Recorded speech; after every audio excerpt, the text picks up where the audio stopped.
Goa Management Association presents to you a state-level business presentation competition wherein we have 8 BBA colleges from Goa who will be competing for the winner's title today.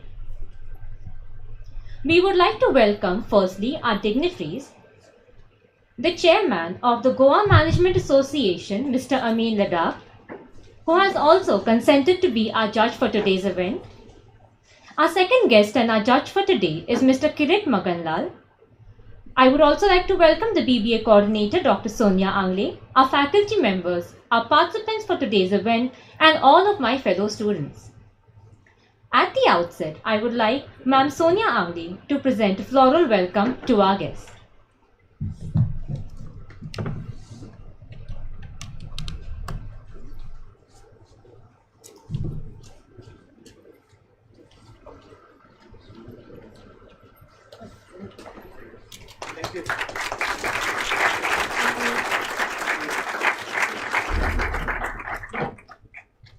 Thank you so much, ma'am. I now request the chairman of the Goa Management Association, Mr. Ameen Ladakh, to deliver the welcome address.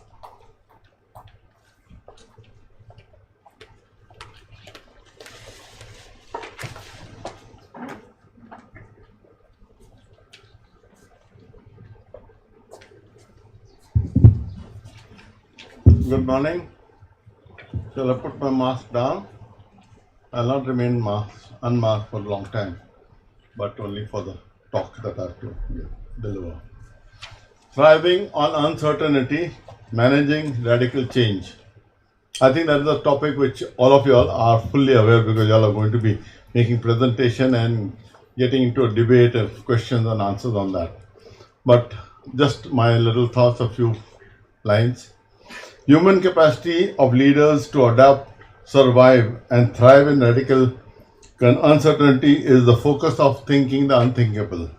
We help leaders to confront volatility and embrace positively the opportunities it can bring. The COVID-19 pandemic has thrown up and intensified this challenge. To survive, businesses and their leaders are having to handle often brutal new realities at high speed.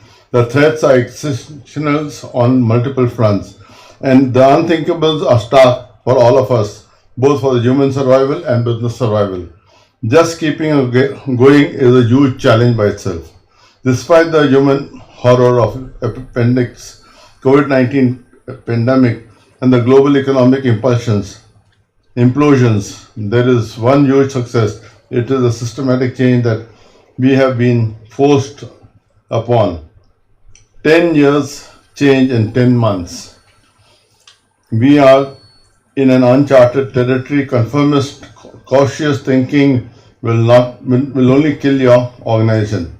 Leaders have no option but to learn and adopt rapidly. They must not assume there will be natural return to the old normal.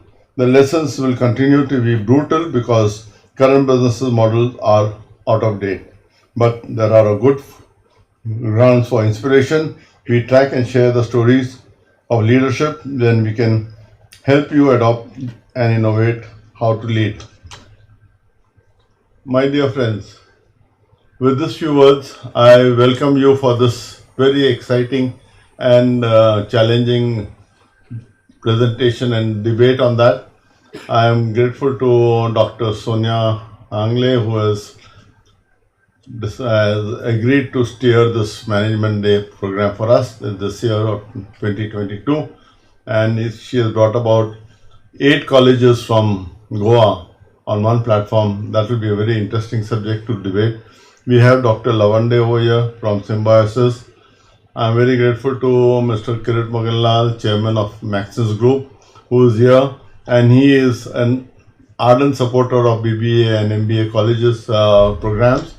So much so that he recruits directly from campus, and because of his expanding business of Maxon stores, he employs BBA and MBA in retail business. And retail business, as you know, is the end of the business cycle.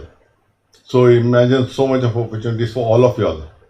It is not, it's a very big, not even a hope, a reality that Mr. Maganlal is catering to. And with these few words, I welcome all of you this morning, and let's look forward to an exciting session ahead. Thank you.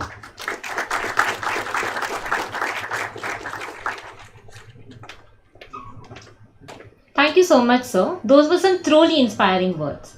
Without much further ado, let me brief you all about today's event. Each team had to prepare a business presentation based on the theme Thriving on Uncertainty, Managing Change. Each team will get a presentation time of 7 minutes each, followed by a question and answer session.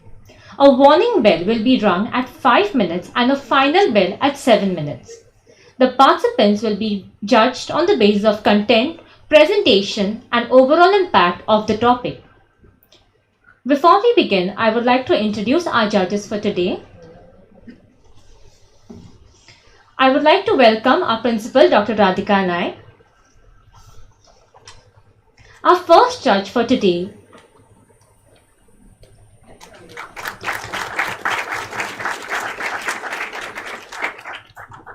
Thank you, ma'am.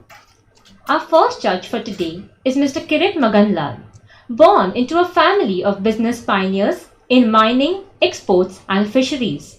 He joined the business in 1982 and pioneered Goa's first supermarket in 1989 to 90.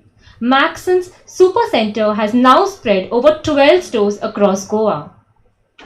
Mr. Kirit has held several leadership positions. He held the Retail and Consumer Affairs Committee of Goa Chambers of Commerce and Industry for 2 terms. He was the Honorary Secretary of the GCCI for the year 2017 to 19. He was also the Chairperson of the CII for the term 2014 to 15 and the President of the Travel and Tourism Association of Goa in the year 2000. He has many rewards and recognitions to his credit. He was awarded the Businessman of the Year and the title in 2012 by Business Goa Media. He was also awarded the Innovative Retail Concept of the Year at the Lokmat Corporate Excellence Award in 2015 at Mumbai. Awarded the Trendsetters Honours Award by Retail by the Indian Express Group at the Food and Hospitality Fair in 2017. And also awarded in December 2017 on International Day of Persons with Disabilities by the Director of Social Welfare, Government of Goa for recognizing and commendable service in the field. I welcome you, sir, and it is our honor to have such an esteemed personality amongst us today. Our second guest for today is none other than the Chairman of the Goa Management Association, Mr. Ameen Ladakh. Mr. Ameen Ladakh graduated in Mechanical Engineering from Sardar Patel College of Engineering, Bombay University in 1973 with distinction.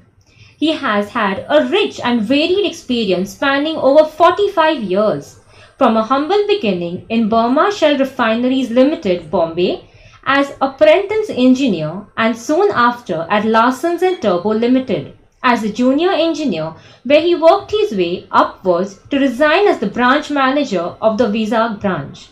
He then joined the Swedla, a Swedish multinational in mineral processing and material handling as their general manager, and moved on to the Terex Group of US as the Indian country head of Powerscreen and set up their pan-India marketing plan and appointment of all India dealer. He has created an outfit, Kenneth Enterprises, in 2004, based at Goa, which caters to mining, crushing, screening, and material handling segments of mining and the construction industry. Ameen Ladakh, sir, is a dreamer, an implementer, and known for his micro-approach seamless execution.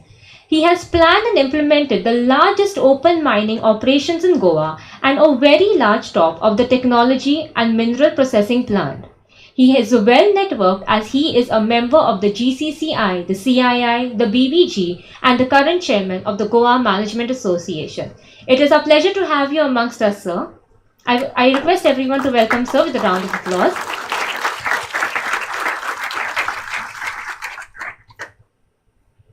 Let us now start with the competition. Let me call upon our first team to present today, Team Tesla.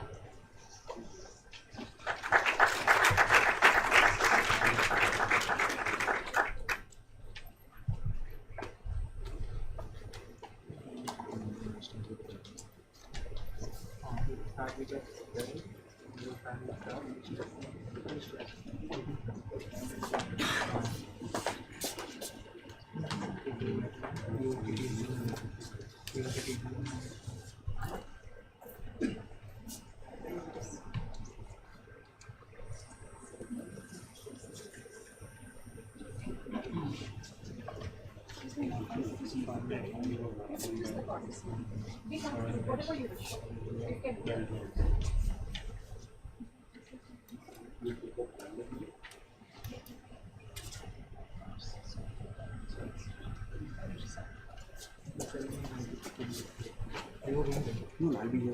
Answer the BBA.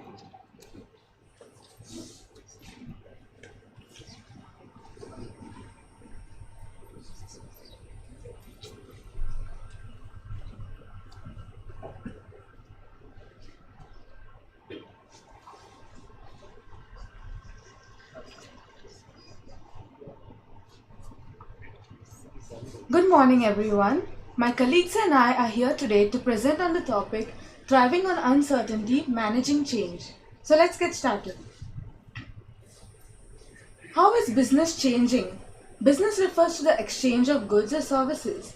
Most of the businesses have teams divided to do a particular task or a particular job. Now, if we look at how companies operate now and the way they used to operate 10 years ago, things are not the same. There are several changes that have taken place over these 10 years. Also, before the pandemic struck, what happened? Employees had to go to their workplace or they had to go to their offices to help an organization survive or to function daily. But once the pandemic struck, what happened? Businesses found ways in which they can still survive and operate daily with their employees working from home. So adapting to change is very important for a business to survive in today's rapidly growing world. As we all know, there are a number of changes taking place in the internal as well as the external environment of an organization, and adapting to changes is very important for an organization to grow. Companies that fail to adapt to change are prone to the following risks. First, we have economic risks. Companies that fail to adapt to change are more likely to face a reduction in sales, and this will ultimately lead to their economic downfall. Second, we have compliance risk. Companies that fail to adapt to the evolving rules and regulations are more likely to face significant fines and other penalties. Third, we have security and fraud risks. Now, as technology advances, companies have to adapt to the modern technology, or they will be at a risk of facing hacking and as well as identity theft. Let us take, for example, the company Yahoo. They failed to adapt to the modern technology, and in 2013, a group of hackers compromised 1 billion accounts, and the company was at a risk of having their identity stolen. Fourth, we have financial risk. Companies that fail to adapt to change are more likely at a risk of harming their cash flows or creating unexpected financial losses. Fifth, we have the reputation risks. Companies that fail to adapt to change are more likely at a risk of facing lawsuits and other failures that can potentially harm or even destroy their reputation or their image. Sixth, operational risks. Companies that fail to adapt to change become less efficient in their operations, and it will reduce their productivity. And finally, we have competition risk. Every company has its own bunch of competitors, and in order to survive or in order to have a larger market share, they have to adapt to change, or else their competitors will take advantage of the situation and grab their market share. For example, we have the company BlackBerry. They failed to innovate their products, and as such, their rivals, being Apple, took away their market share.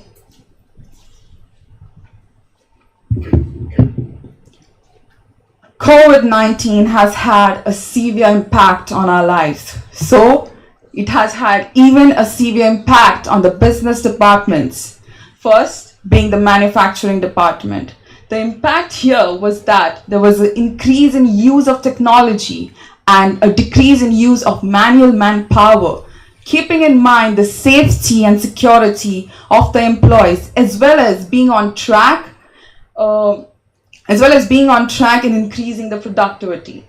Next, the human resource department. The change here was that companies were moving to online platforms for recruiting and selecting employees with various apps such as LinkedIn, keeping in mind the policy of hiring the right employee for the right job.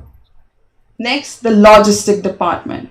This was the only department that seemed to have not much of an impact of COVID-19, but there was an increase in the value of delivery of goods and services. Companies like Blue Dart and Delivery Private Limited experienced a 21% of increase in their sales. Next, the marketing department. There was a whole change in marketing scenarios when companies started adopting virtual marketing. I mean, you want to find your perfect shade of lipstick or a perfect foundation, why go to the store when now you can do it sitting at home at a tap of your finger through virtual mirrors or virtual try-ons, just like the way Nike offers you. Solutions to problems faced by business. Lack of direction and vision. This involves conducting a proper business analysis wherein you come to know where your business stands and where you're leading. Next, coping with market competition. This involves conducting a proper competitive market analysis to show you where exactly you stand against your competitors in the market. Lack of flexible employees includes employees are not always flexible enough, and that's where they fail to adapt to changes. So businesses have to make sure that employees are involved in critical and most severe decision makings. Next, we have productivity problems. This involves boosting productivity by involving and giving a taste of higher power to the employees and then bringing them back to the real world scenarios, and only promoting those employees that are working consistently and efficiently enough towards achieving the organizational goals. Next, lack of use of technology. This is one thing we want to emphasize on, and this is one thing that many companies, especially the traditional businesses, are failing into. Because if you want to survive in a competitive market where competition is increasing immensely, you need to learn, or businesses need to learn to adapt to modern technologies. Lastly, we'd like to conclude. The business world has come a long way through production and manufacturing, being from a traditional producing methods to using modern day technologies. But not all companies have faced success. I'm pretty sure the companies appearing on the screen you're aware of, and their stories being published on the internet and the social media platforms. The one thing common between all these companies was that they failed to adapt to changes. This is what we need. We want businesses to learn how to adapt and implement how to accept changes and move ahead. Because once Warren Buffett said, a change in life is inevitable, but a change in business is vital. Thank you.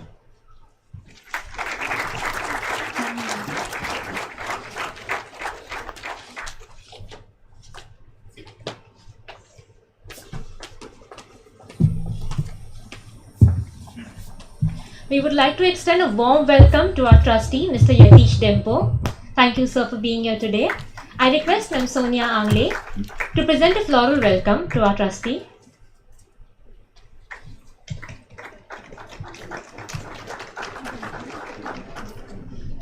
Thank you, ma'am. Thank you, Team Tesla. That was an amazing performance. We now move on to the question and answer session.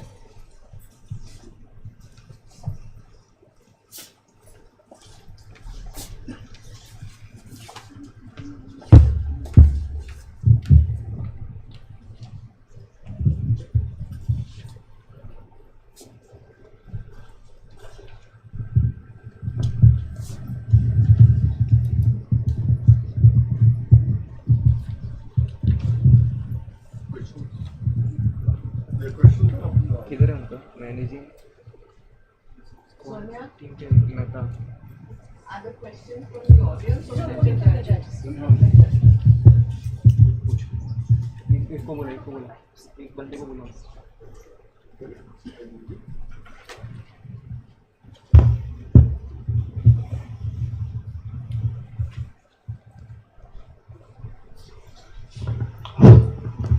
Yeah, good morning team. Tesla, Morning, sir.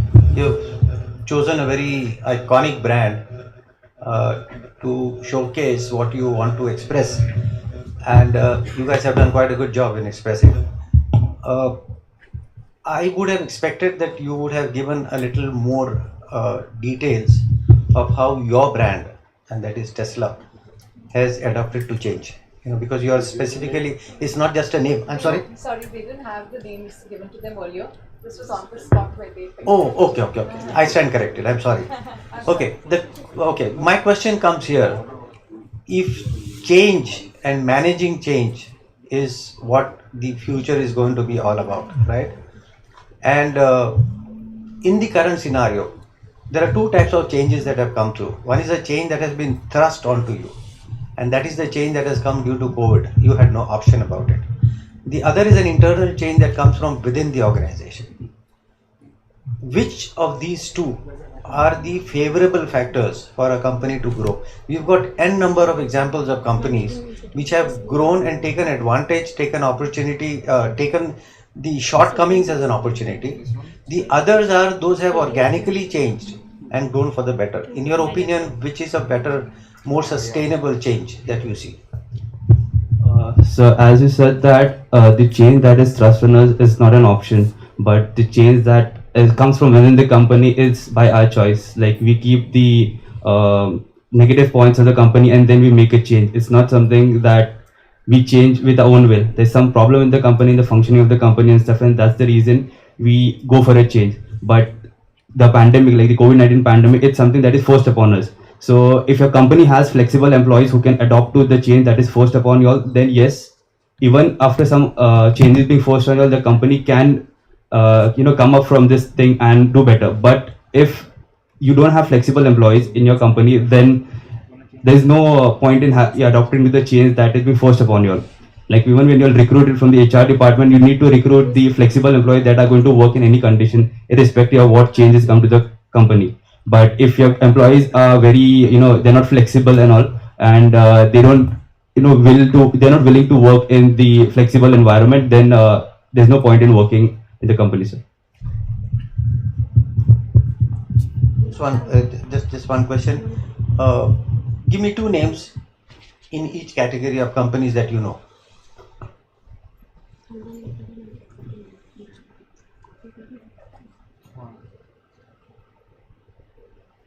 Is my question clear? Yes.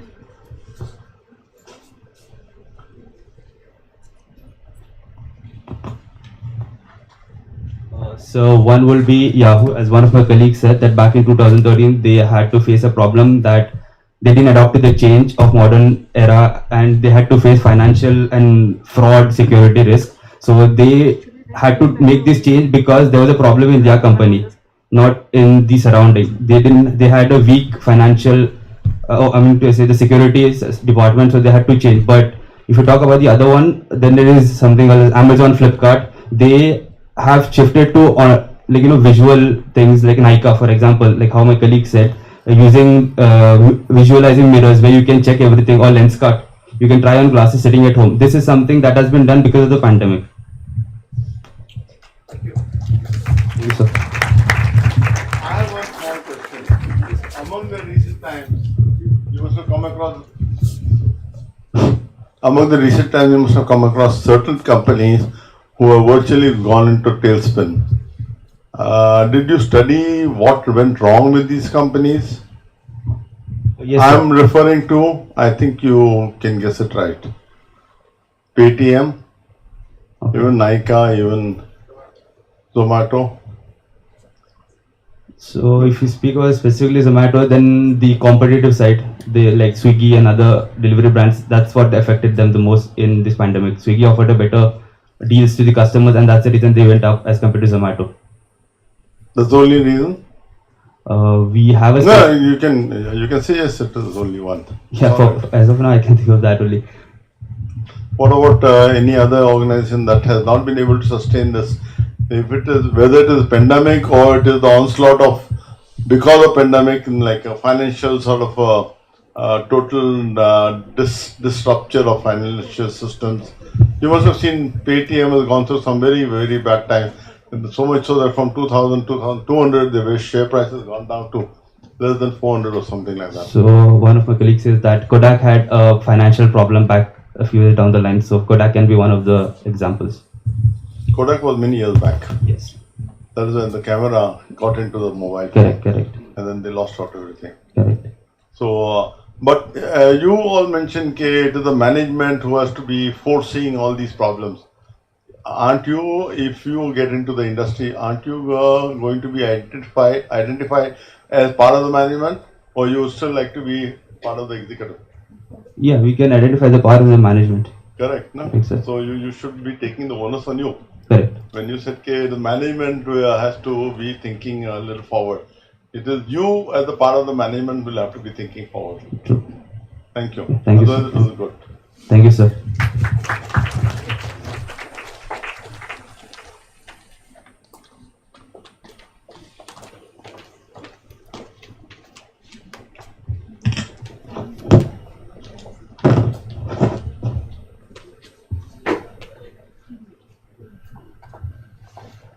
Thank you so much, Team Tesla. We now move on to our next team for today, Team Meta.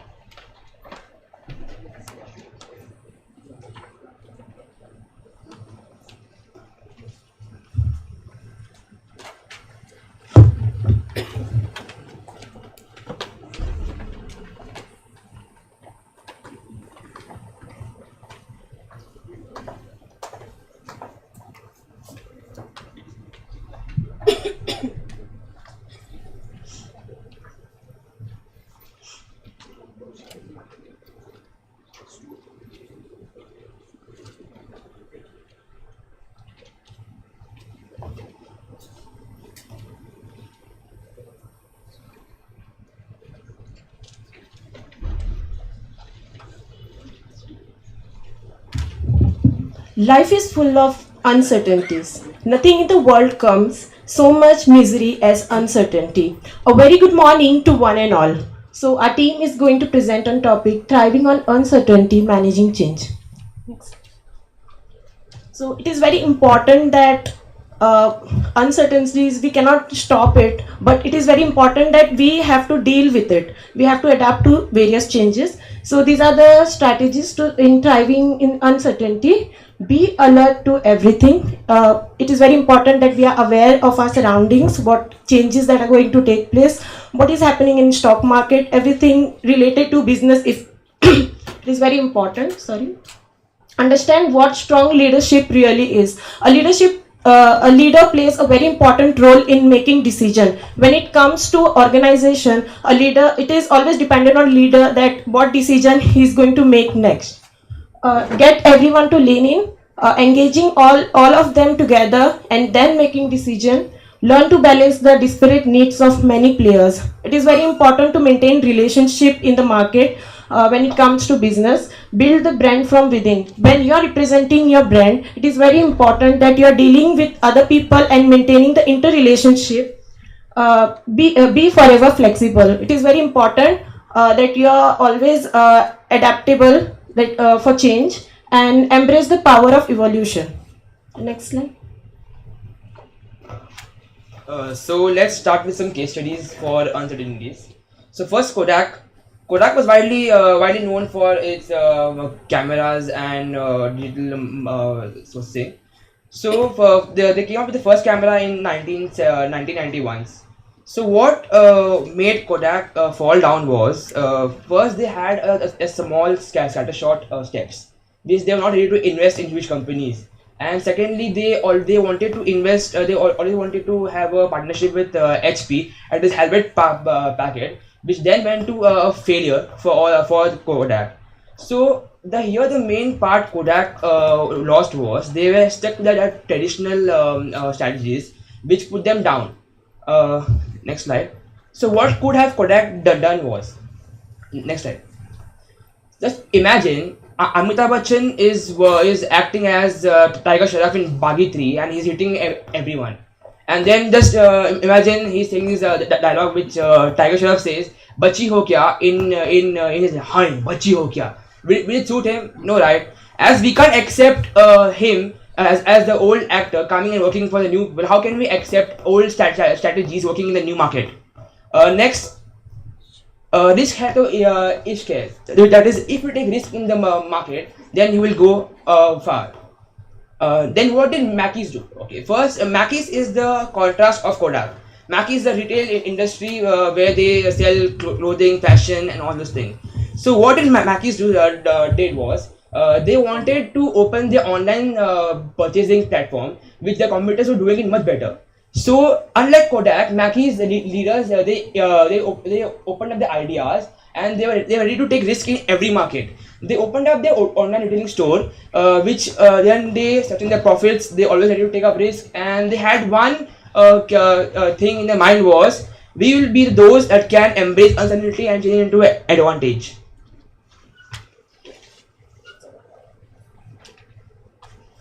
Can you please have the next slide?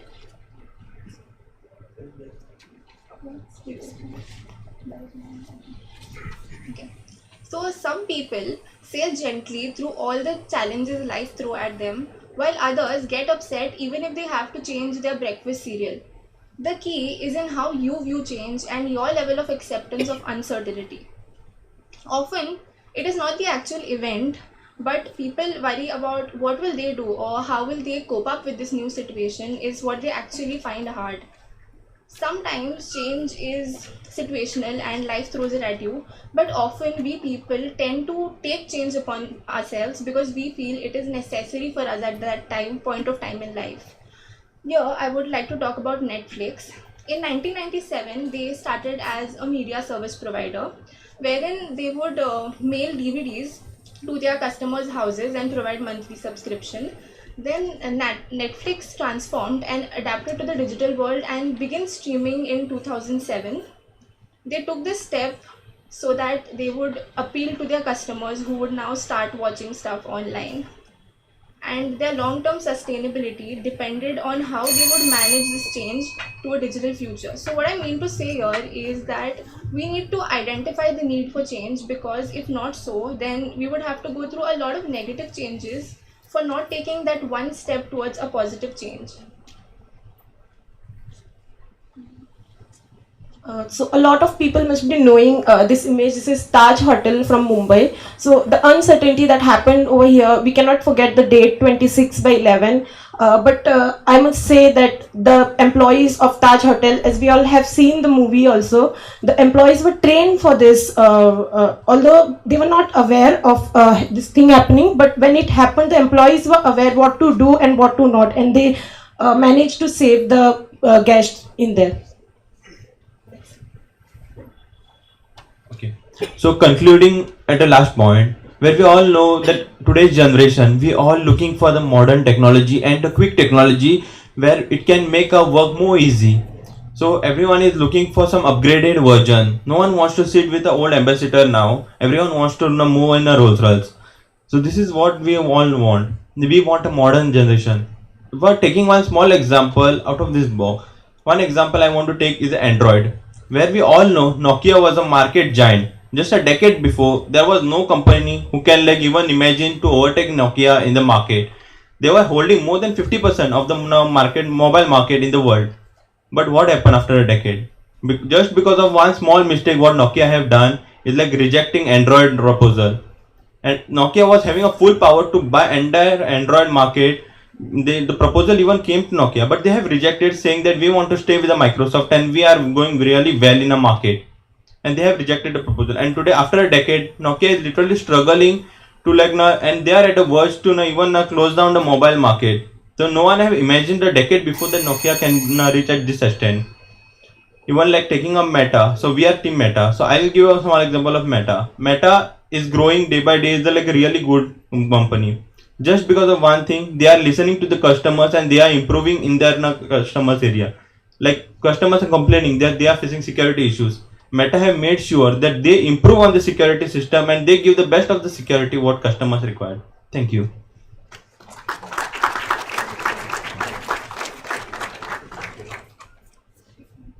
Are you happy with the presentation? Can I ask you, are you happy with your presentation? All four of you? Yes, sir. Huh? Yes, sir. A very reluctant smile and yes, sir. Why? Huh? There's always a chance to be better. There's always a? There's always a scope for doing better than what we did. So according to us, we've done enough for now. We did good, but we can do better. We can do better. Fine. Definitely your presentation was something with this hotel and Meta and Kodak. I was quite impressed.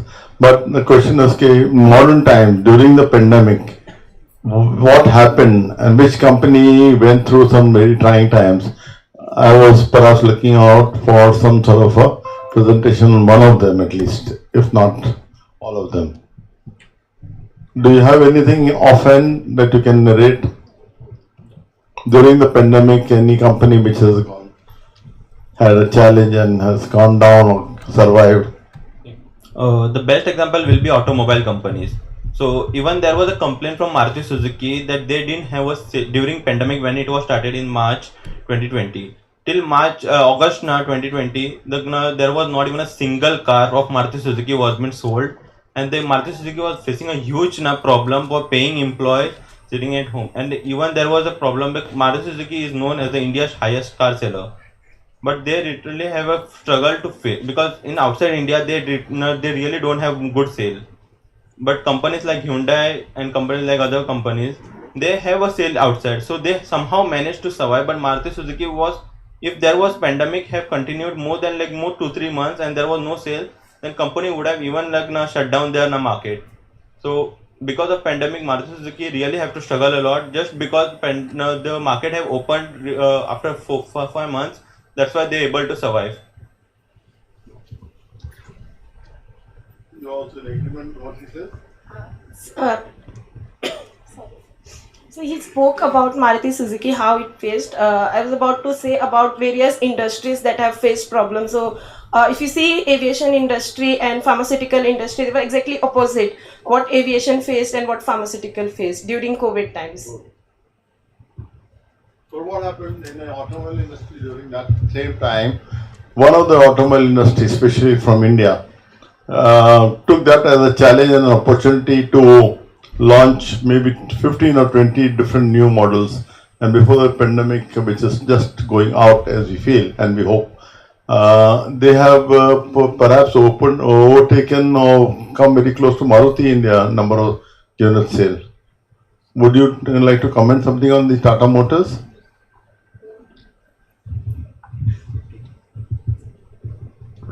So Tata Motors have came with the USP of showing the people that they are selling the one of the most safest car of India at a reasonable price. So people are before pandemic, people has to now always think that features are everything, the quality is everything. What they want is features, and now they want it now at a cheaper price. They want a good package. But during pandemic, the world have changed. People are more thinking about their safety and to enjoying the life in a more safer way. People are even not only about Tata Motors, but now as after pandemic, the sales of luxury cars have increased. They're in a example of Rolls Royce. The Rolls Royce is to sell hardly 100 to 200 units overall worldwide.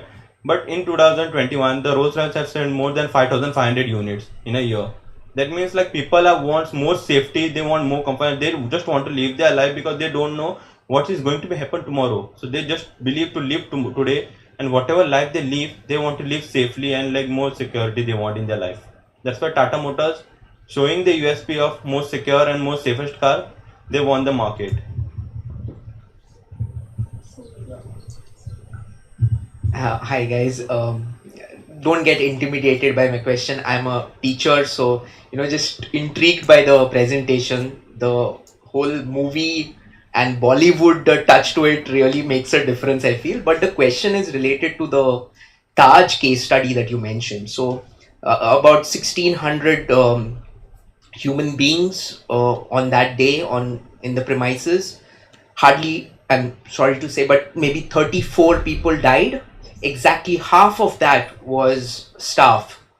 And someone mentioned that they were trained for that. So I'm a little intrigued. How do you train somebody to take a bullet for your customer?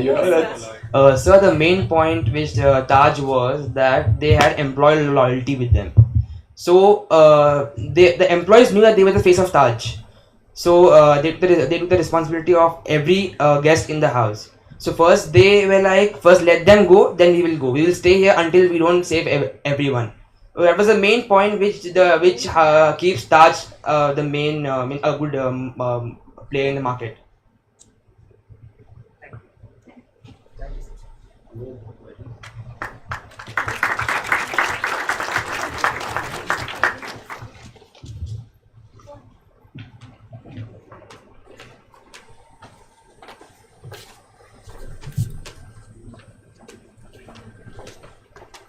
Thank you so much, Team Meta. That was an amazing performance. Next up, we have Team Google.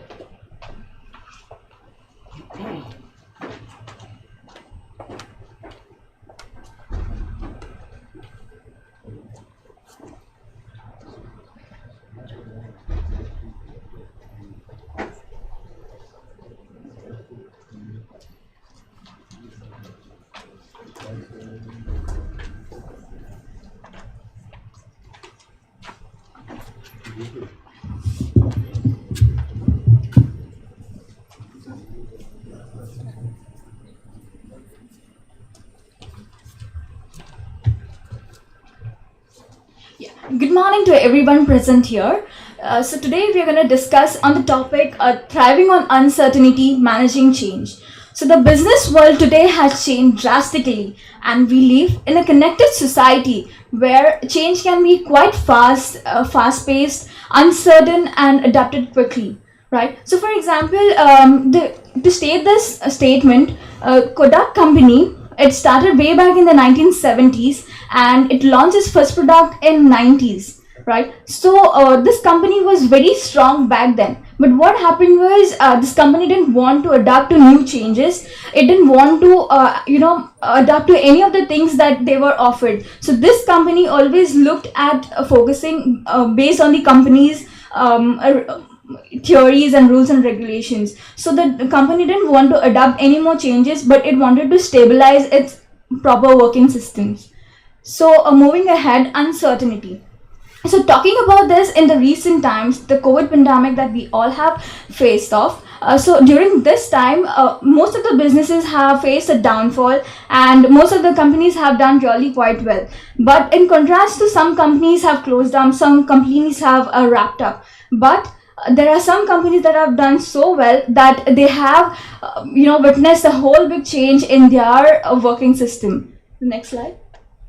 So these are, the fast-moving consumer goods. The FMGCs have done really well, like Dabur, then Wipro, Tata, Godrej, Parle, and many more. So these companies, they have seen a rapid change from what they were. So these companies, right, like for example, I can give a ratio, like, maybe they were 20%. So during this time, they have seen a rise of, almost 50% or so. So also the pharmaceutical companies across the globe have seen a good rise. So for example, Cipla, Glenmark, and many more companies have, come up with related products that is like, the PPE kit and many more that people across the globe have used it. And it has, it has helped in the growth of the company. So the next slide. So during this COVID-19, like the lockdown was introduced and all the peoples were at home. So the web streamers, okay, so these web streamers gained a lot of attentions during this time and people were sitting at home and they were bored. So what they did was they subscribed to these web streamers like Netflix and all, and they really they invested like subscribed to this Netflix and web streamers, and there was a lot of growth in this apps and web streamers. The next slide, please. And the next is Robbins. Okay, so Tony Robbins is a Tony Robbins is an entrepreneur known for life and business strategies. Okay, so he used to organize a big events wherein he used to give talk on life and business strategies. So during pandemic, what happened was his all his events that he organized was cancelled. So what he did, like any other persons, like what he did was he used the basic available technologies like Zoom meetings, Facebook, social medias, and all, and he started taking events. Okay, but he was not satisfied with it. He wanted something big. So what he did was he contacted the CEO of Zoom. Okay, so Zoom was also in high demand during the pandemic, right? So he contacted with him and discussed about an idea he had, and the CEO of Zoom agreed with him. And what they did was he introduced a 360-degree virtual interaction, as you can see on the screen, wherein he used 50 feet long 180-degree screens, wherein more than many people from around the world will be able to come together and engage in the event, wherein they will be able to interact with each other face to face. Okay, so he did this along with the help of Zoom, and this was a technology that didn't exist before. And he discussed with the CEO of Zoom, and he did this, and it created new scope for technological changes. So it might also be used in the future. The next slide. Next, how to deal with uncertainty and manage change. So the first is define measurable aims and monitor assumptions. So during uncertainty, there is changes that needs to be made, right? So what companies can do is they can set up a goal and appoint a person or stakeholder who can assume all the cost, all the risk involved while making changes. And the next is diverse, effective communication training, etc. Okay, so what these stakeholders can do is they have to tell the employees why the changes are needed or what is the purpose, and during the change if there is certain trainings and all needed, so they can go on with it. The next is counter resistance and provide personal counseling. So what happens in the organization is sometimes the employees aren't flexible or may have concerns about certain things. So a stakeholder or a person who is in charge for communicating the all changes, what he can do is he can provide personal coachings to the employees and all to tell about why there is need of change or what can be benefits from it. And the next is after all the changes are implemented, what the stakeholder can do is he can just take a review how the changes are going on. How can, for example, new technology is implemented in the company. He can just go on and ask for the feedback how the things are going, and in this way a company can manage uncertainty. So uncertainty is something that we cannot assume what can occur. So a company need to be prepared for any situations, or at least need to be aware that if there is any situations, they should be able or should be in position to do something. Thank you.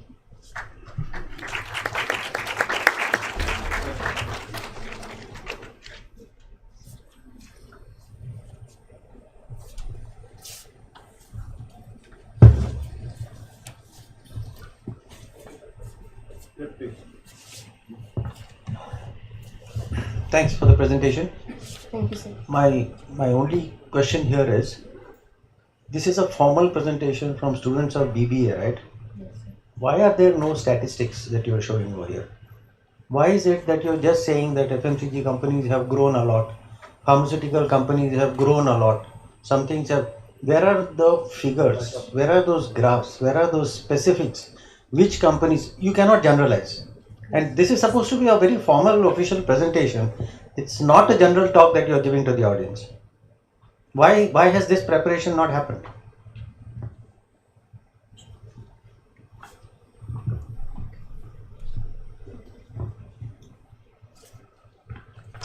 Do you have some figures here available?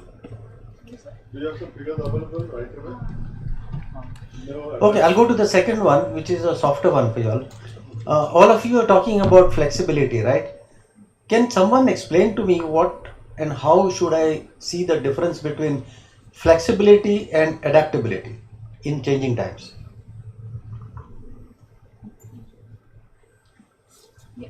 So being flexible. So being flexible in the sense like, most of the companies like Google and other companies, they have adapted to, different working systems, right? So now that, like during the recent times, remote working was something that most of the companies have adapted to it. But before that also it did exist, but not every company was, okay with it. So that is about, and also about the uncertainty. They were like, COVID was something that was not, actually it just came in an abrupt solution. So in this way, like we were not really prepared for it, but companies had some backup and things like that. So that's how they coped up with it. Do you think that, sorry. Just to say that you have to distinguish between flexibility and adaptability. Sir's question was very specific. What is the difference between flexibility and adaptability?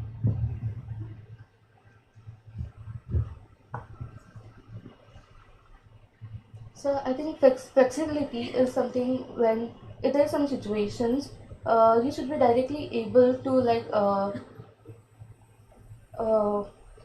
adopt to it. But in case of like if there is some change,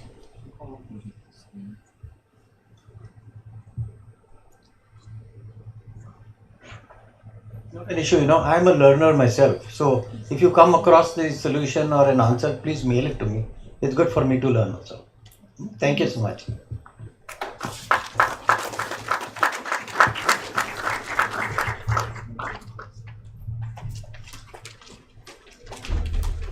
Thank you, Team Google. Our next team for today is Team Apple.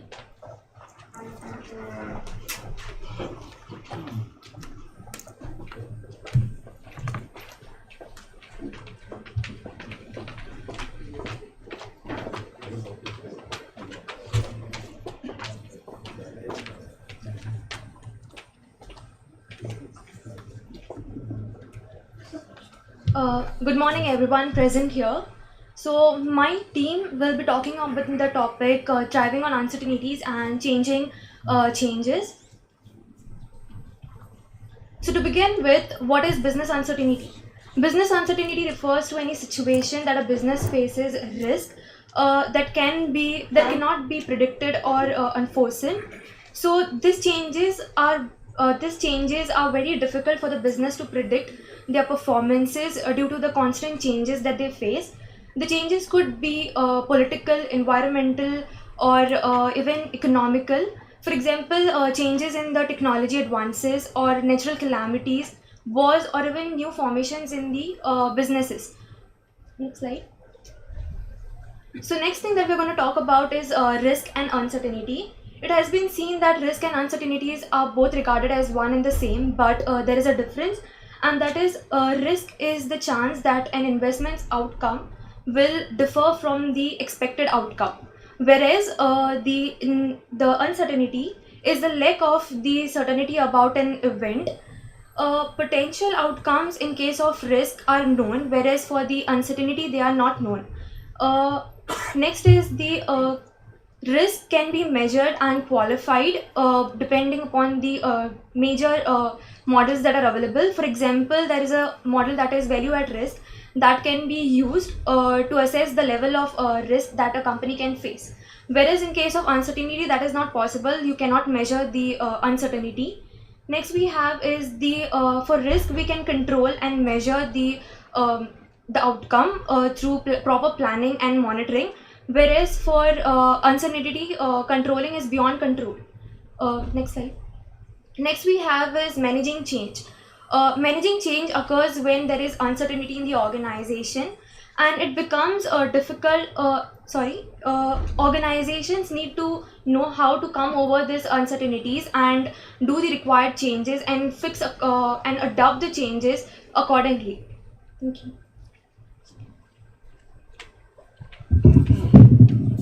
So technology plays an important role in managing changes, and the technology will have a positive as well as a negative impact on your business. So the positive impact of technologies can be convenience, accessibility of information to the business. You can reach out to more potential customers. You can increase your productivity. and help business to become more competitive. But at the same time, there are negative impacts of technological changes. That is lack of human interactions, and there is too much dependence on technology. So one of the cases we took here is of Nespresso, which thrived during a war, that is of South Sudan. So South Sudan had a major war during during 15th of December 2013 to 22nd Feb 2020, and it majorly exported oil. But during 2011, Nespresso identified that they had a wide variety of coffee. And to thrive during this wartime situation, what they did was build a unique public-private partnership. First, they raised fund of $3.18 million with help of TechnoServe, a company, and United States Agency of International Development. Then, as we know, during wars, the farmers were scattered, so they contacted the NGOs to gather together the farmers. Next slide. Then they did businesses with locals for locals. So they worked with 700 local farmers, and they taught them how to harvest coffee and educated them more about the wild variety of the coffee. And then they invested in public, locality and community. That is, they started to build 5 cooperative offices, and they also opened up and constructed 6 wet mills for coffees in Ye. It is a part in South Sudan. So the success was that initially the Suluja tea, that is the coffee variety, was only exported to one country, that is in France. But from 2015, during the wartime, it started to export through France, Germany, Netherlands, Switzerland, and to UK. Next slide. So we need to also know the reasons why a business might not thrive during wars. The reasons could be unemployment. It could be the damages to the infrastructure due to the war. There can be higher cooperative taxes, because we all know there is a national debt when a country goes to a war. There are changes in products that are manufactured. One could be automobile sector. Example I can give you during the war was Bentley, which was manufacturing cars, had to manufacture engines for Merlin aircrafts.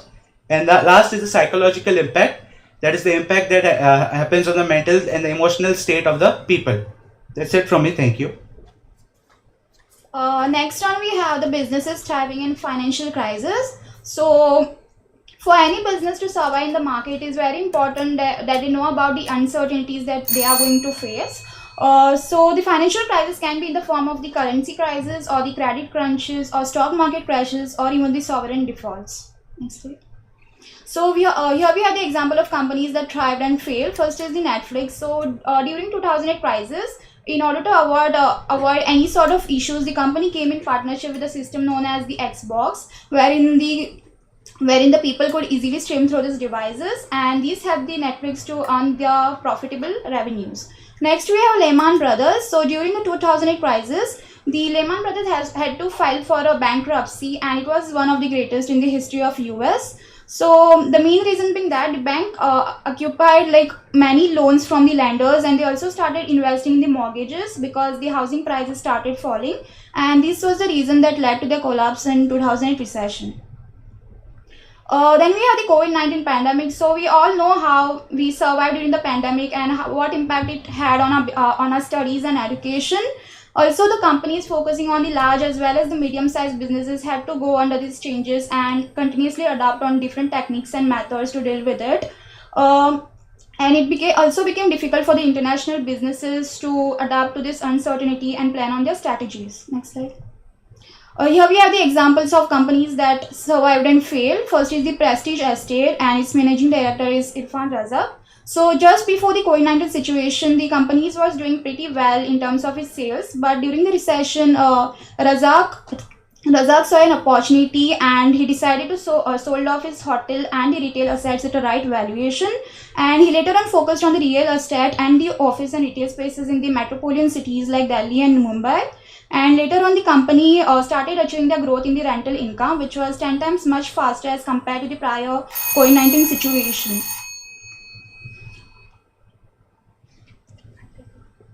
Then we have the company that failed, that is the Hertz, that was a car renting company. So this company, as there was not much traveling happening during their COVID-19, so this company had to face the bankruptcy on May 22, and it is still working on paying off its creditors. Natural calamities is something that can occur at any point of time. So it is better to have plans, because in such situations there can be a huge loss in the property, and then equipments, and even people. So next slide. So here is an example of a company that survived during natural calamity, that is the Home Depot. So Home Depot is an American home improvement retail. So before hurricane, people targeted the depot to stock up their supplies. So this is how they managed to survive. And for most of the small and medium sized businesses, it is difficult to survive during such a situation. So what can be done to thrive during such times? To identify possible uncertainties, as we have mentioned in our presentation earlier, that what are the different types of uncertainties, it is important to identify them. Next is establishing a risk management plan, that is to have a plan to go accordingly if such situation arises. Next is maintaining flexibility. Not always that the plan will go according, so it is important that people should change accordingly as necessary. Then next is communication. Communicating to the people is important during such time, because there can be chaotic situations and everything will be in mess. Stakeholders, agility is being in good terms with the internal and the external stakeholders, because these are the people who are going to help us during such situations. Yeah, thank you.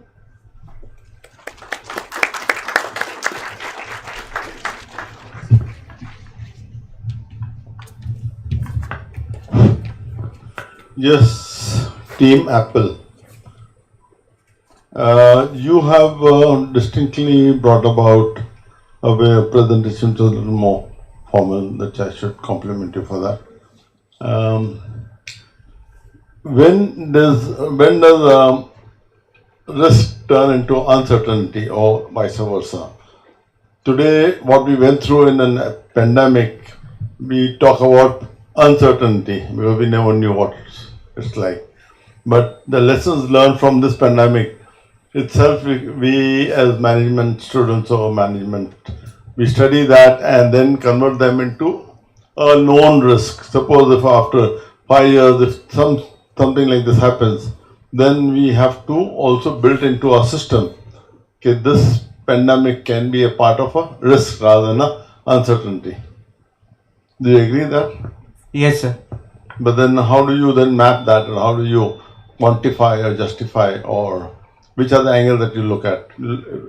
Any imaginary pandemic event that you can think of in the future? From COVID-19, we can learn certain things. But in the near future, if there is a bio war, for example, there's a bio war, and we are forced again to sit in our houses without any interaction with people outside. So we know for a fact that PPE kits, masks, and then social media and especially video conference apps are really going to be like the thing that the companies will more focus on. Another example I can give is of metaverse. So recently, I think Justin Bieber, he conducted a performance on Meta. So there can be use cases of metaverses where we can have a conference. Like I can be standing here, you all can be sitting at home, but still attending the function. So that can be a use case. So the companies, especially computer companies, ITs, and those who are developing the system, will have to take it as a challenge to develop certain systems that are going to help during the pandemic. Otherwise, it is going to be a risk for the company that they did not take the opportunity to develop those systems, and the competitors might take over them.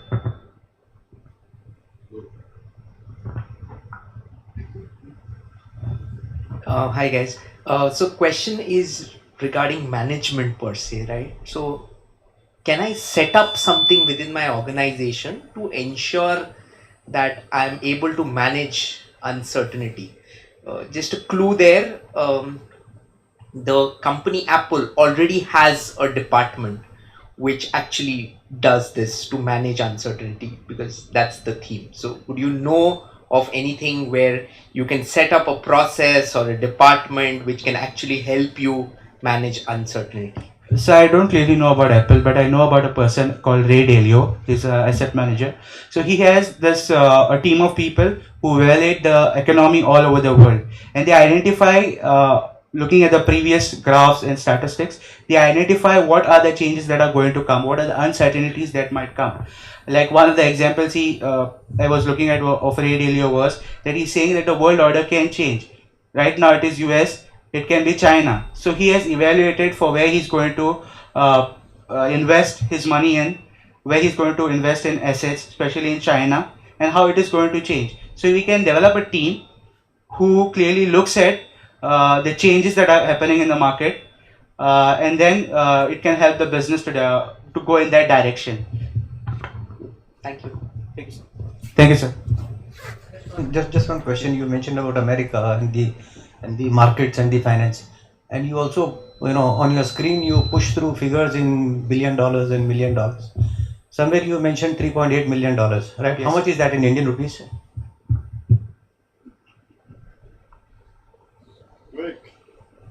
So 2,100, almost 2,100 CR.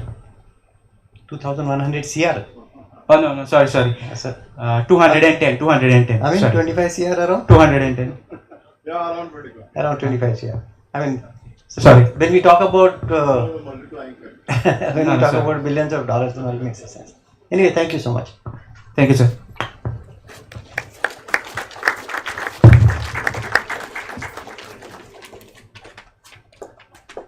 Thank you so much for your inputs, Team Apple.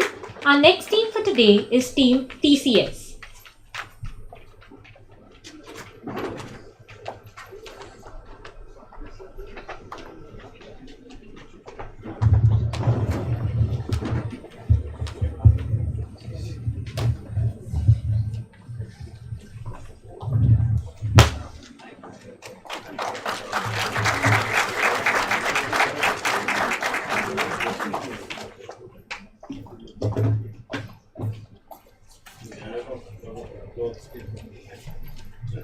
Very good morning to everyone present here, panel judges, respected teachers, and my fellow BBA friends. Today, I, Ash Fernandez, with my teammates Angelica, Maitri, and Priyanka, will be presenting to you all the topic on thriving on uncertainty by managing change. So, change. What is change? Change, in simple words, can mean being different, modifying, and improving our lives and in an organization, its structure. Next slide. An organizational change would mainly consist of altering and structural relationships and the people in the organization, the way it's conducted, the business elements, and the individual behaviors of an employees also. The importance of management of change here would be like viable to its ability to grow and to sustain in the market and keep up with the trends. An organization that does not adapt will perish, and we all know that change is necessary in today's world to survive. Next slide. So change management in broad terms basically means to define various broad to prepare change and implement them. Its primary aim is to make a plan, have a vision, and implement this change. Examples can be budgeting, resource usage, and operational tactics. On a personal level, promoting and training an employee to take a larger role within your company. Next slide. The need for business change is capturing growth and success, adaptive, effective, and efficient methods. The ever-changing customer needs, because customer is the king, and we all know that if we get our customers right, that our business can succeed and grow when we meet their needs and demands. Creating opportunities by thriving through success, and most importantly, new technologies, which is the best example nowadays, as technology has to be updated and innovated and modified to grow in our business. Angelica.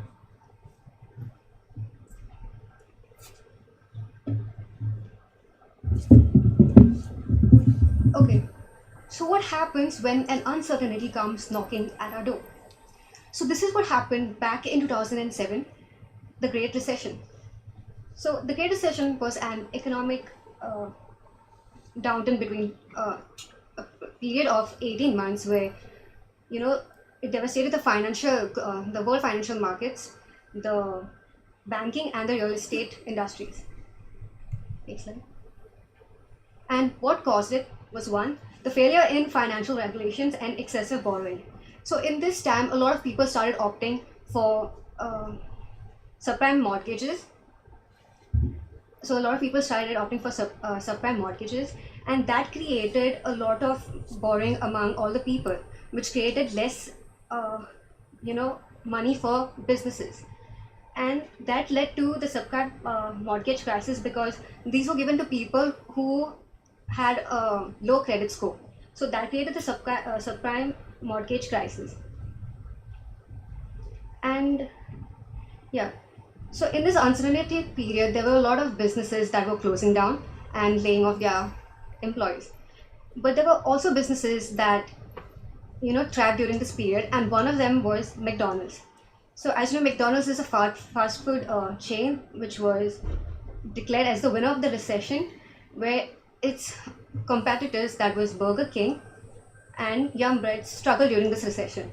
So Burger King had to, sell itself, because they had no other option to this investment firm that was called 3G. So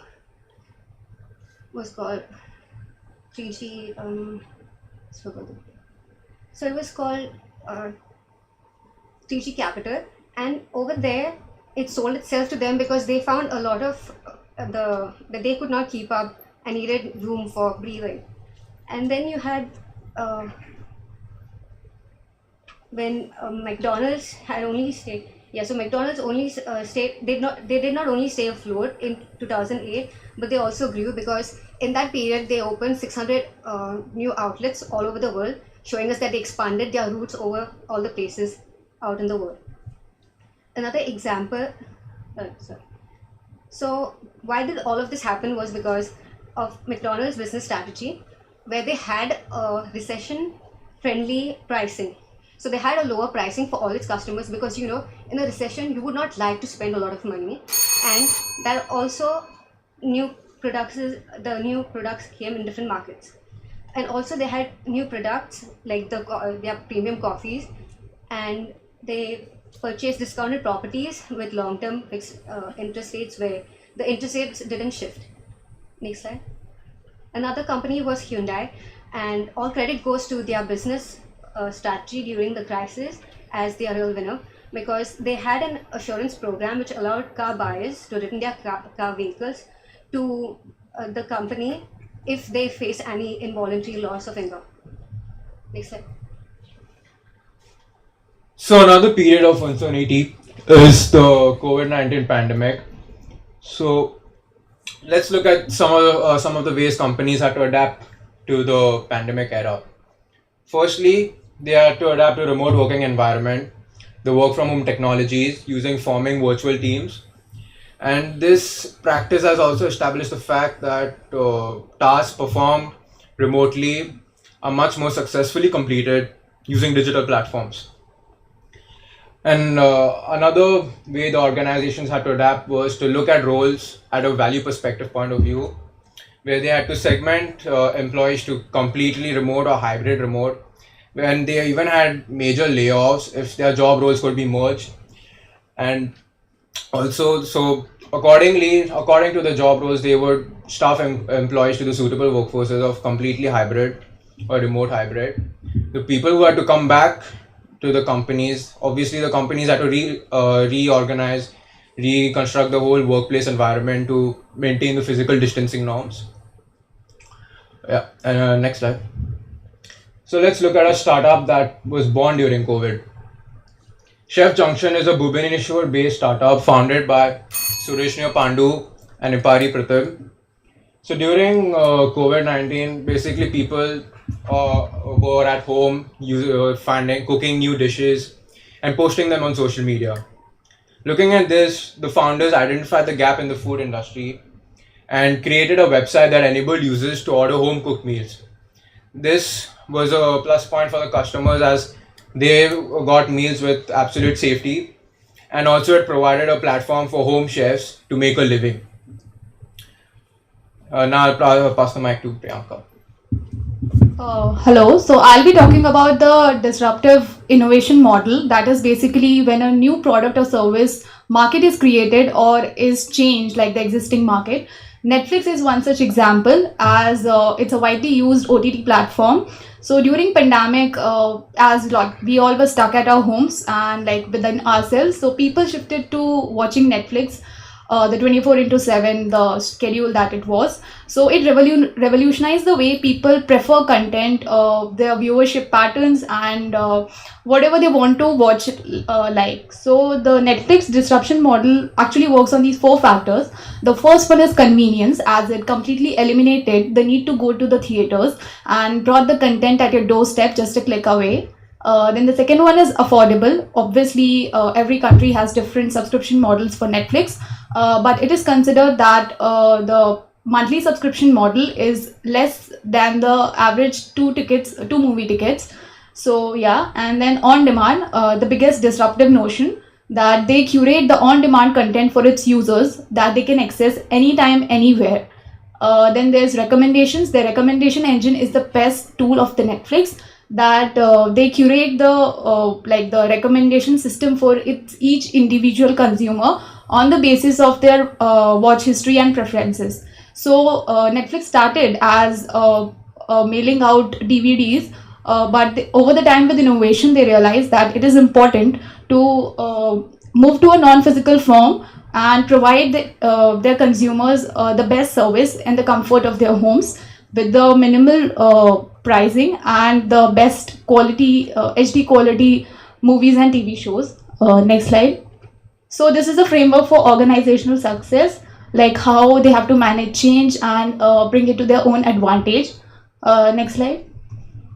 So an organization must develop adaptability to change, otherwise it will either be left behind or be swept away by the forces of change.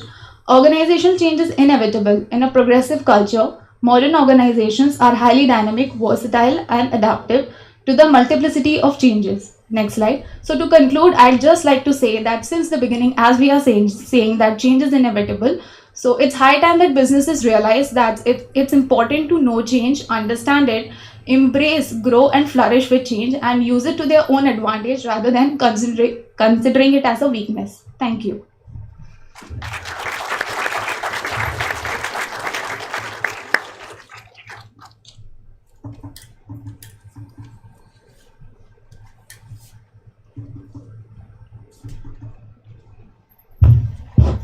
Just a straight question to your presentation. The presentation was very good. What is your opinion regarding OTT and cinema? Is my question understandable? Yeah.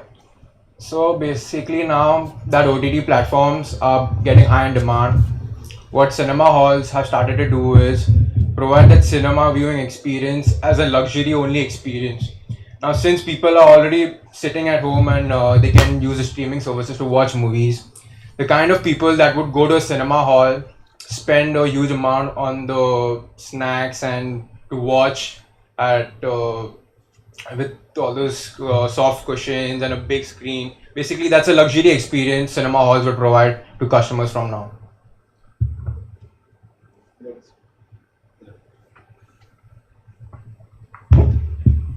My one question is that you talked about Burger King and Yum and McDonald's. What was the major reason why McDonald's survived while the others struggled? You know, Burger King, because I've eaten at Burger King joint as well as McDonald's when you travel abroad. So what was the major reason that made it's the same? The products are the same, Burger King and McDonald's. They're not much different. So the main reason I would say is McDonald's property valuation is right now currently standing at almost $30 billion. Basically, their property strategy is they scout specific locations with traffic packed spots, and then they buy those. And during the recession, they had bought those properties at a discounted rate. The long-term fixed interest rates also basically didn't increase their interest on loan over time during the recession, and them, and also they were outsourcing the risk to the franchisees. Basically, the franchisees would pay rent on the properties that McDonald's would provide to them. Why did Burger King pay? They weren't that effectively. Like Burger King, mostly they didn't follow the rent model. They would, instead of rent, they would provide it on long-term leases. It was nothing to do with the product. No.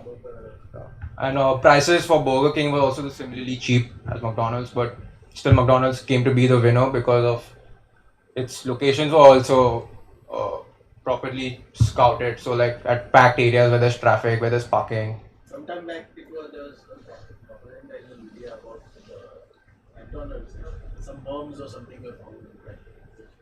Right? Did that affect? So maybe like those cases happen with almost every company in the food industry, but they all eventually die down at one point. Companies find a way to make up for it, and they also look after safety more than.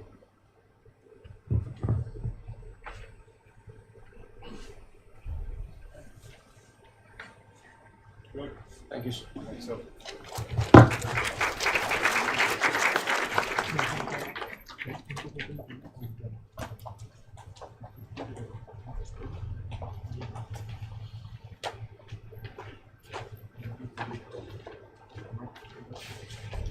Thank you so much, Team TCS.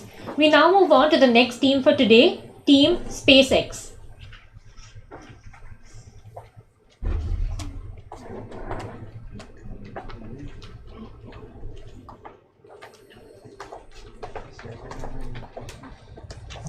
Can you just load the slides quickly? Like, put it, no. Like when changing the slides, load everything, the content together.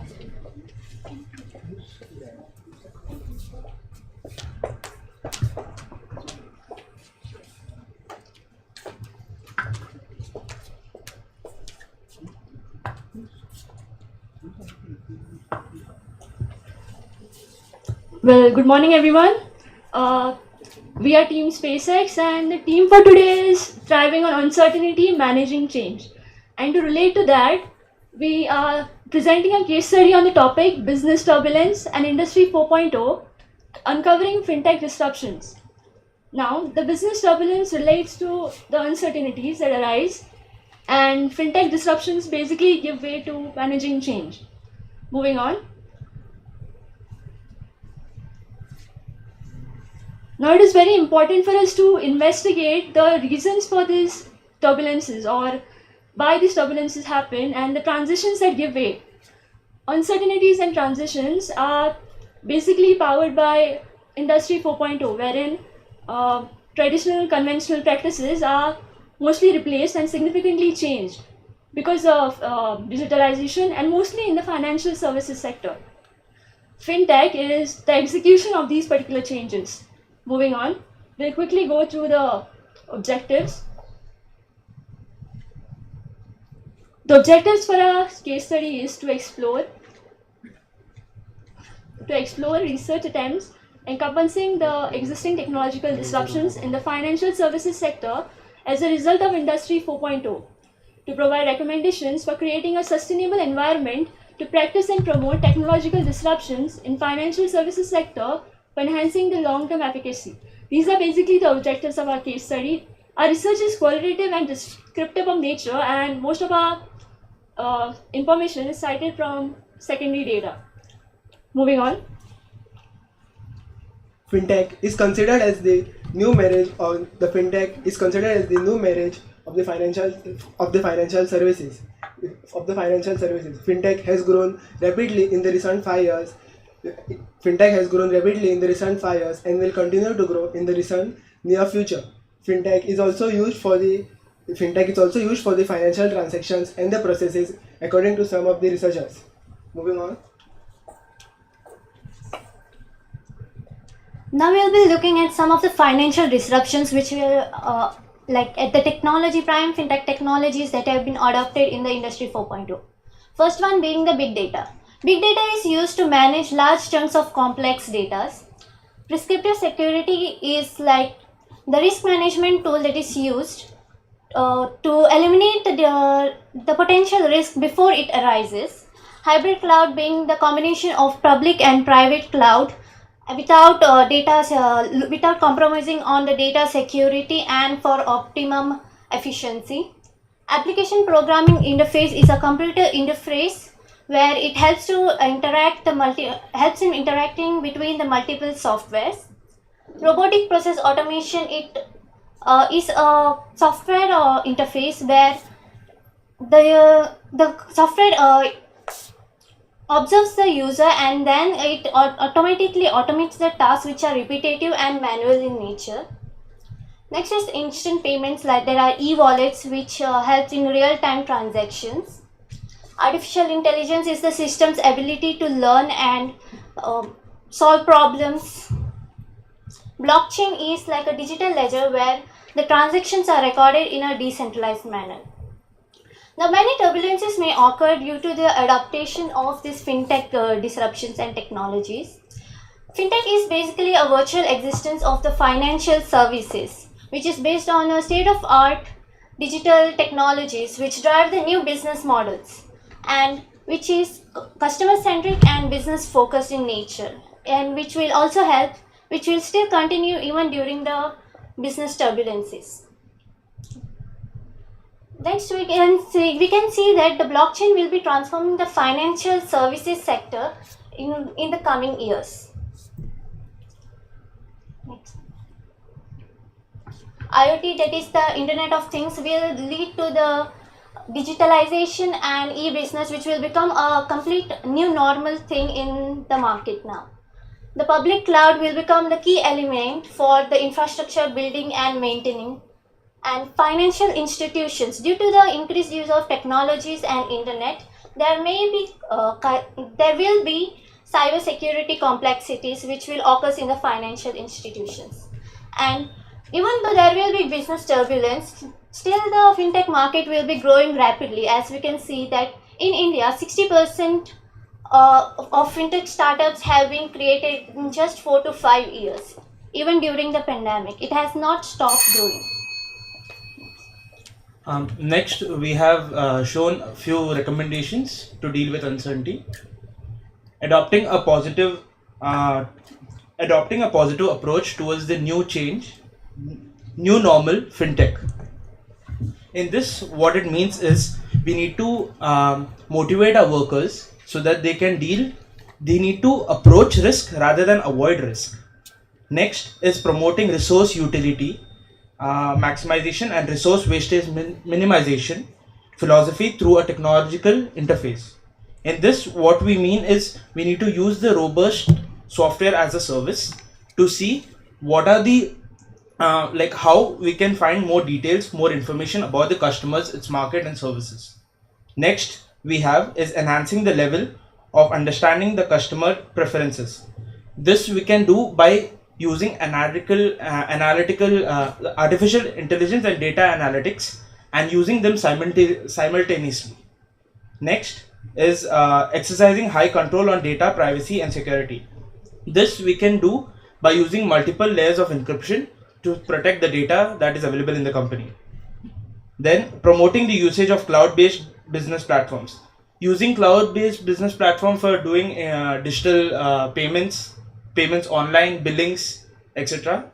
And so that the data that is available in the company can be more accessible, can be more easily accessible and operational.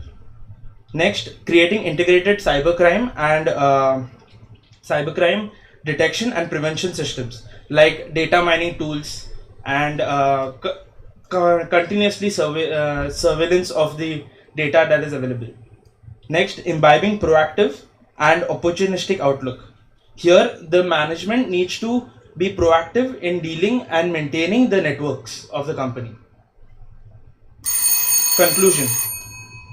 We have taken the literature reviews and done technology and found out the technological changes that has affected the financial services sector. Moreover, we have also given recommendations to deal with the business turbulences. Also, we can find more details about it through doing cost benefit analysis. These are the to support our research, we have done the reference through these sites, through research papers and internet sources. Thank you.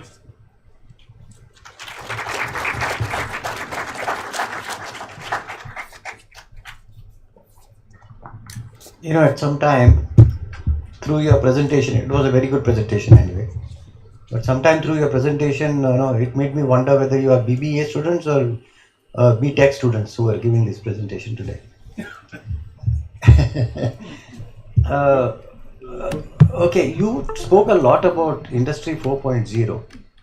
Can you tell me where did Industry 3.0 end and what were the shortcomings for that industry? So basically Industry 4.0 is like the new technological based industry where everything is going online and using internet and technologies. So 3.0 industry would end where the new technology was starting to be adopted, like when everyone started adopting technology. Yeah, we are talking about uncertainties. So what was uncertain about 3.0? What were the shortcomings which brought about the thinking for 4.0? Since you are speaking so much about 4.0. Okay, so like we took the for example of fintech only I'll take. So in fintech, many like LIC, they were taking premium at point and all. It would cause delays and sometimes maybe a human error and all those things. And 4.0 industry, like using technologies and all this, became more cost effective and convenient for the people as well as the companies. So it helped in like managing change more efficiently and with less cost. In addition to that, also 3.0 industry got upgraded to 4.0 when the pandemic had come into, because everything became online. So it needed much more, everything became much more convenient through that industry then, to deal with the products and everything.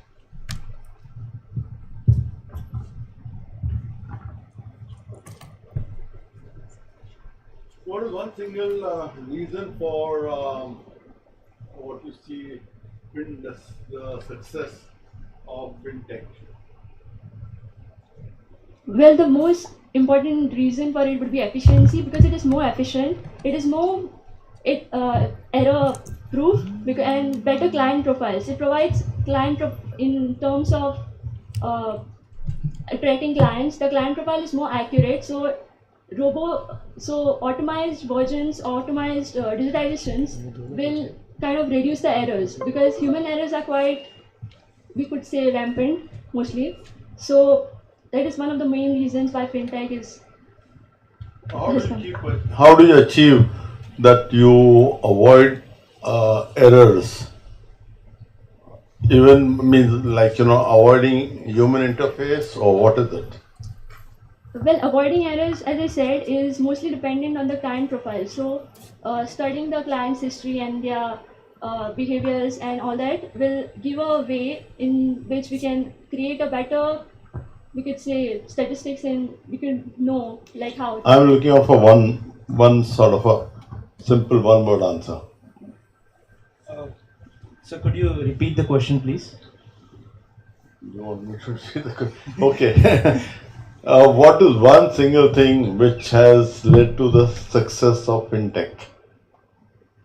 Online, like it is gone digital. That's exactly. That was one. Okay, one quick question and preferably a short answer from your side. What's the difference between digitization and digitalization? You've used both the terms in your presentation. What's the difference between these two terms? Is there a difference, or? Well, to see the difference, it would be like there won't be much difference. I would say digitation is. Are they synonyms?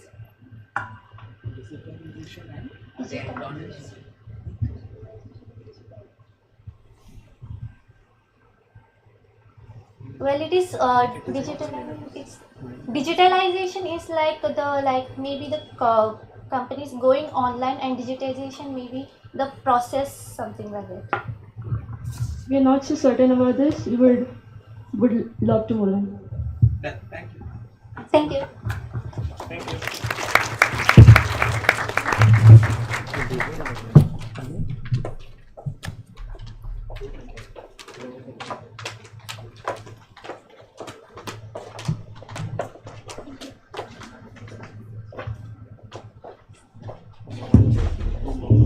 Thank you, Team SpaceX. We now move on to our next team for today, Team Infosys.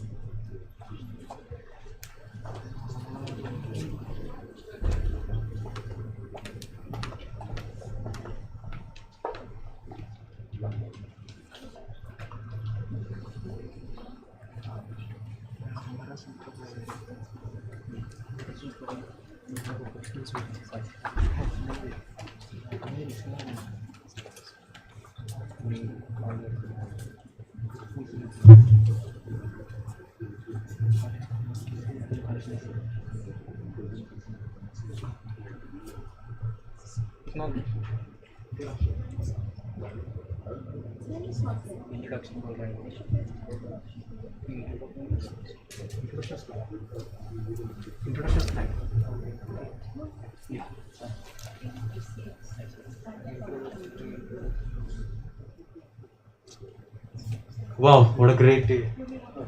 The stock which I bought yesterday has earned me a good profit.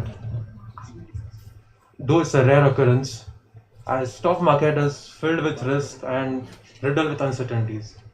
But risk and uncertainties are the compasses towards growth. As they say, the only thing which is constant in life is change, and change brings along with it uncertainty.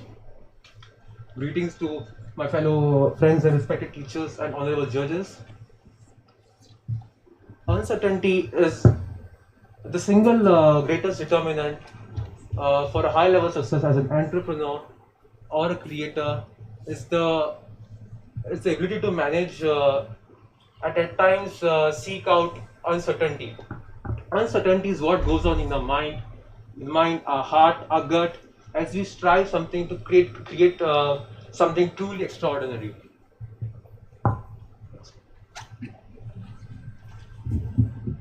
So why does uncertainty matter? Whether one is working on a team charged with driving business innovation, writing a novel, choreographing a dance, starting a company or coding an app, the creative process follows a similar overarching progression. It starts with a question, one that is different for every quest and for every creator. When one begins with something, nothing is certain, but there is a drive to create something worth the effort. The more certain one is of the answer or the outcome in advance, the more likely it is to have done it already, to be derivative, and the less one will care, including you. Here we have a chart. This chart shows the uncertainty dynamic over time in nearly any creative process. The big jumps in uncertainty are the creation crux move.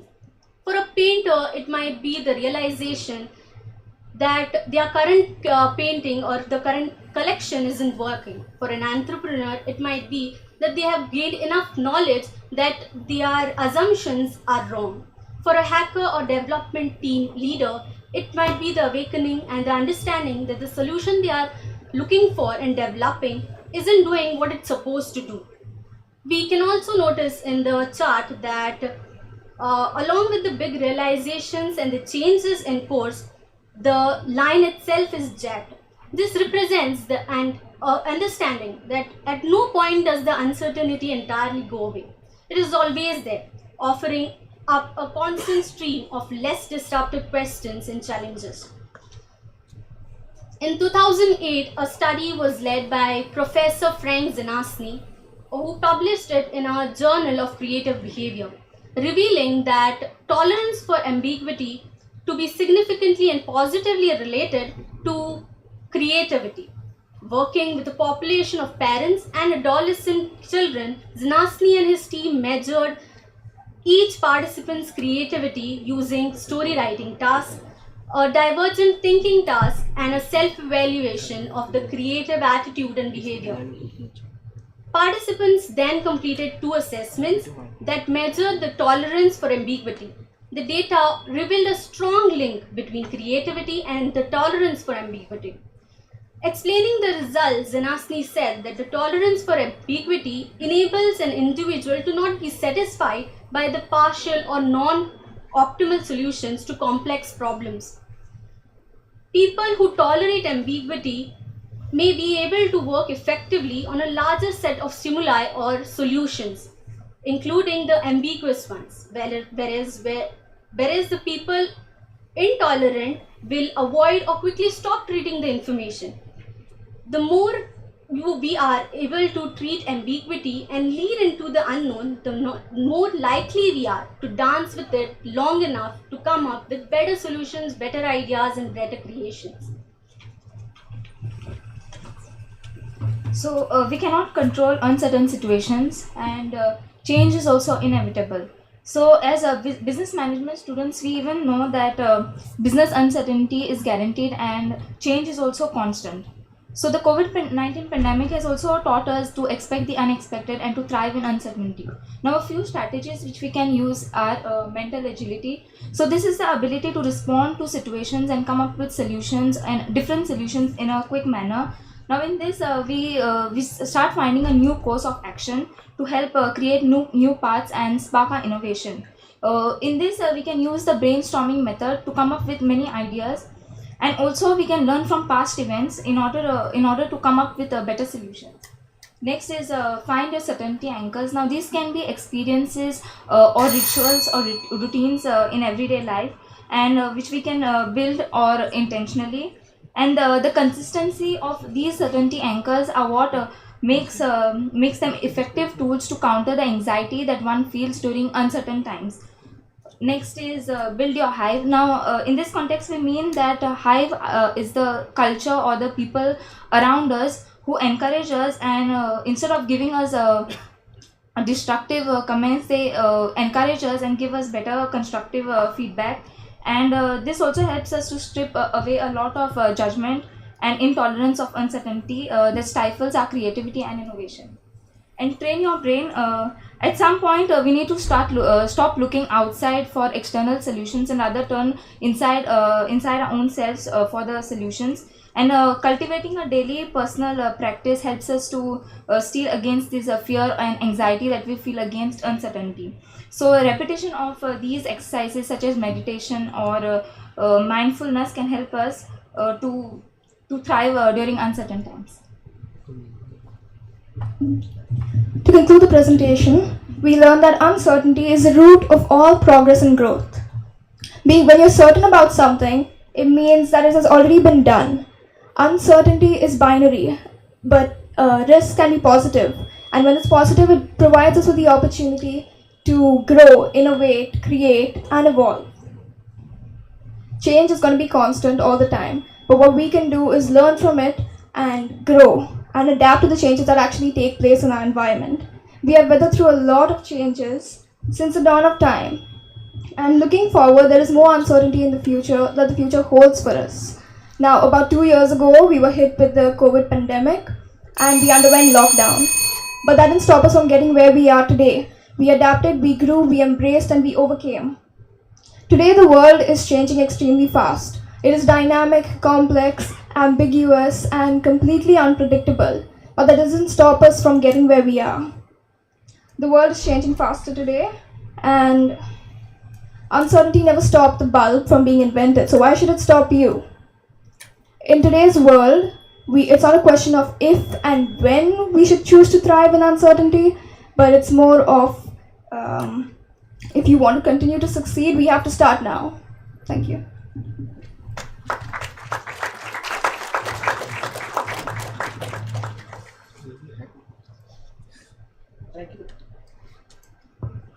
Thank you. It was a good presentation, but you are bordering more on the philosophy of uncertainty.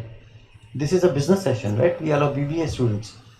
I didn't see any connection with the business environment or the industry, how uncertainty is affecting it.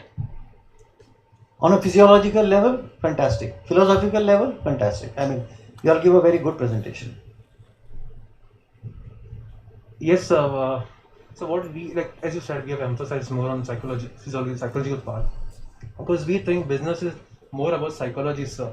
So like, see, with the advancement of technology, there will be new ways to to tackle uncertainty, to various methods. But the mindset is where like in today's our generation is like more impatient and maybe more fearful, like compared to a previous generation. So for our generation, our mindset is training. Our mindset is more important. So that is what we have emphasized on. But yes, we should have. Do you have any specific industry in mind which you can dwell upon now? So I can give you an example. Because you've gone to the academics or you've gone to the theoreticals more. Yes. But you must be having some industry in mind in the Indian context or in the worldwide context, which you can correlate to those who have adapted or those who have not adapted to the changing, managing the change. Today we have electric vehicles that are being used.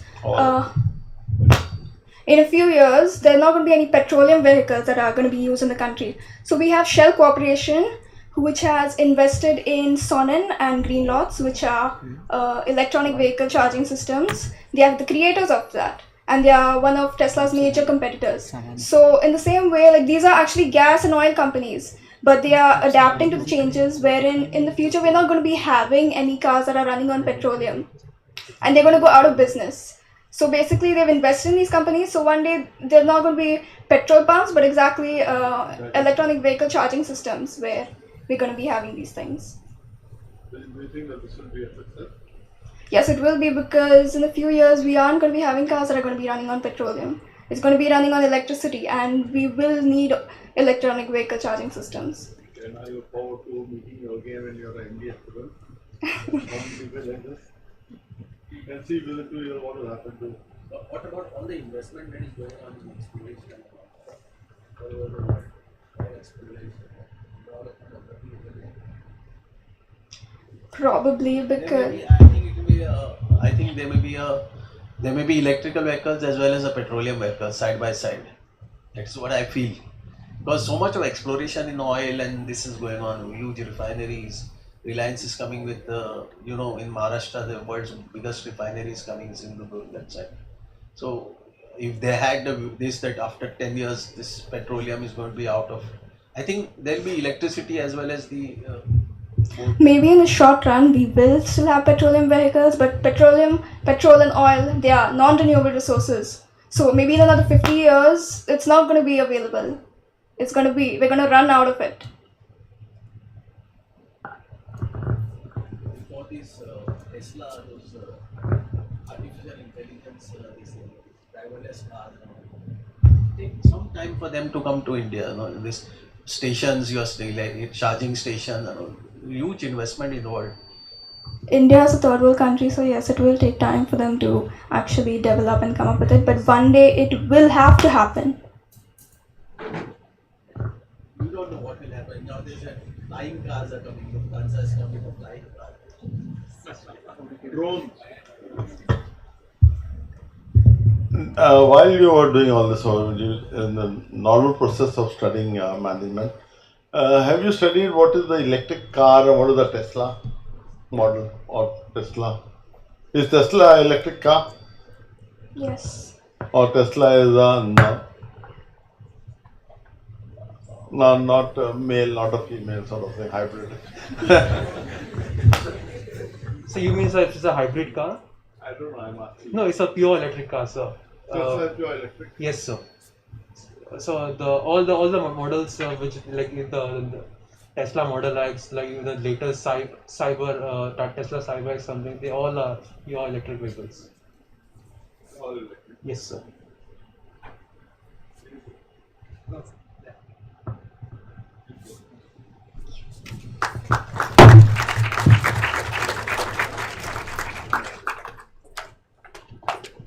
Thank you, Team Infosys.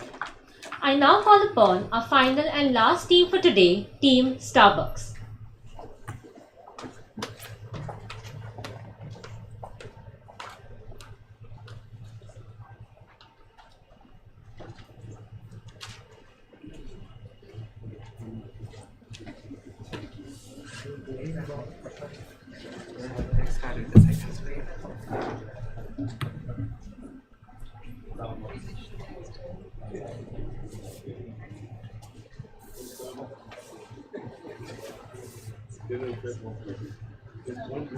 Good morning, everyone.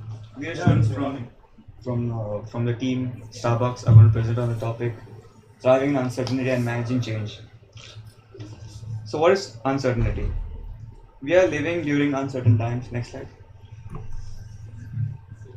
So we are living during uncertain times, whether it concerns the global pandemic, the economy, or your finances, health and relationships. Much of whether lies ahead remains uncertain. We all deal with uncertainty in different ways in our lives. Some people seem to enjoy taking risks, and some are the persons who are living in unpredictable lives. While others find randomness in life deeply distressing, but all of us have a limit. If you feel overwhelmed by uncertainty and worry, it's important to know that you are not alone. Many of us are in the same boat. It's also important to realize that no matter how helpless and hopeless you feel, there are steps you can take to better deal with uncontrollable circumstances. Elevate your anxiety and face the unknown with more confidence. So this means that uncertainty causes us to get paranoid at times, and especially today during the war between Russia and Ukraine, there are many of the products which are not getting shipped to Russia, and they are facing an issue which we can't get the products from them and they can't get the products from us. And also the increase of prices of oil and petroleum, which have caused many of the existing petrol and diesel vehicle users like us, to think whether our vehicles will be future proof. That's also a problem, and that's where companies such as Tata have manufactured cheap alternatives like the Tata Nexon EV and the Tata Tigor EV, which are very affordable for us Indian buyers. Next slide. In today's era, any uncertainty which occurs in a company's business directly affects the stability, the capability, retaining the position in the market. Uncertainty tests how the companies deal with situations that are difficult to overcome. So this means that uncertainty is testing how the companies can cope up with change.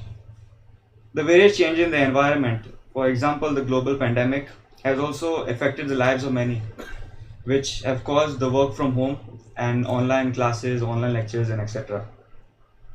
And also the shortage of various materials. Like for example, in factories they have like shortage of certain materials, and they have also managed to move things online. Okay, next slide. Go ahead. So here are some characteristics of business leaders or entrepreneurs who seem to thrive during times of uncertainty. First one is open-mindedness. These people are open-minded. Even all of us can have these qualities. These people are open-minded. They don't close down when change happens. They open up, they take the challenges and take actions. And ability to take risks. They are always willing to try new things. They take actions. They are being active, being involved, and they take actions. That is what the key to success. They focus on the present situation. We need to be able to see the world as it is and not as it used to be. We need to learn, improve ourselves, and what was true yesterday might not be the same tomorrow. Sense of newness. With every crisis situation or every uncertain situations comes opportunities. Being optimistic. Have faith in yourself, faith in your company, your team.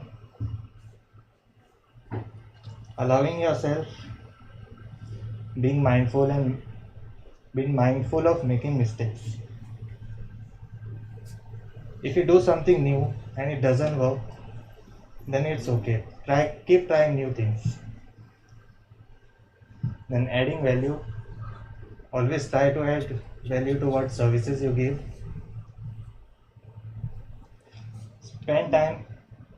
Spending time with positive people. During uncertain situations, it is important that we are positive. Next.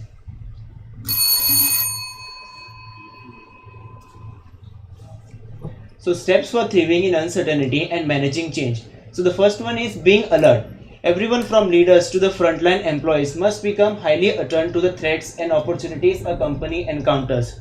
Yeah, so a sudden shift in the client preferences and other circumstances can cause your business into threats, no matter how successful your business is doing. For example, your share market traders. So the share market traders are always aware and alert of the things which are happening in the world.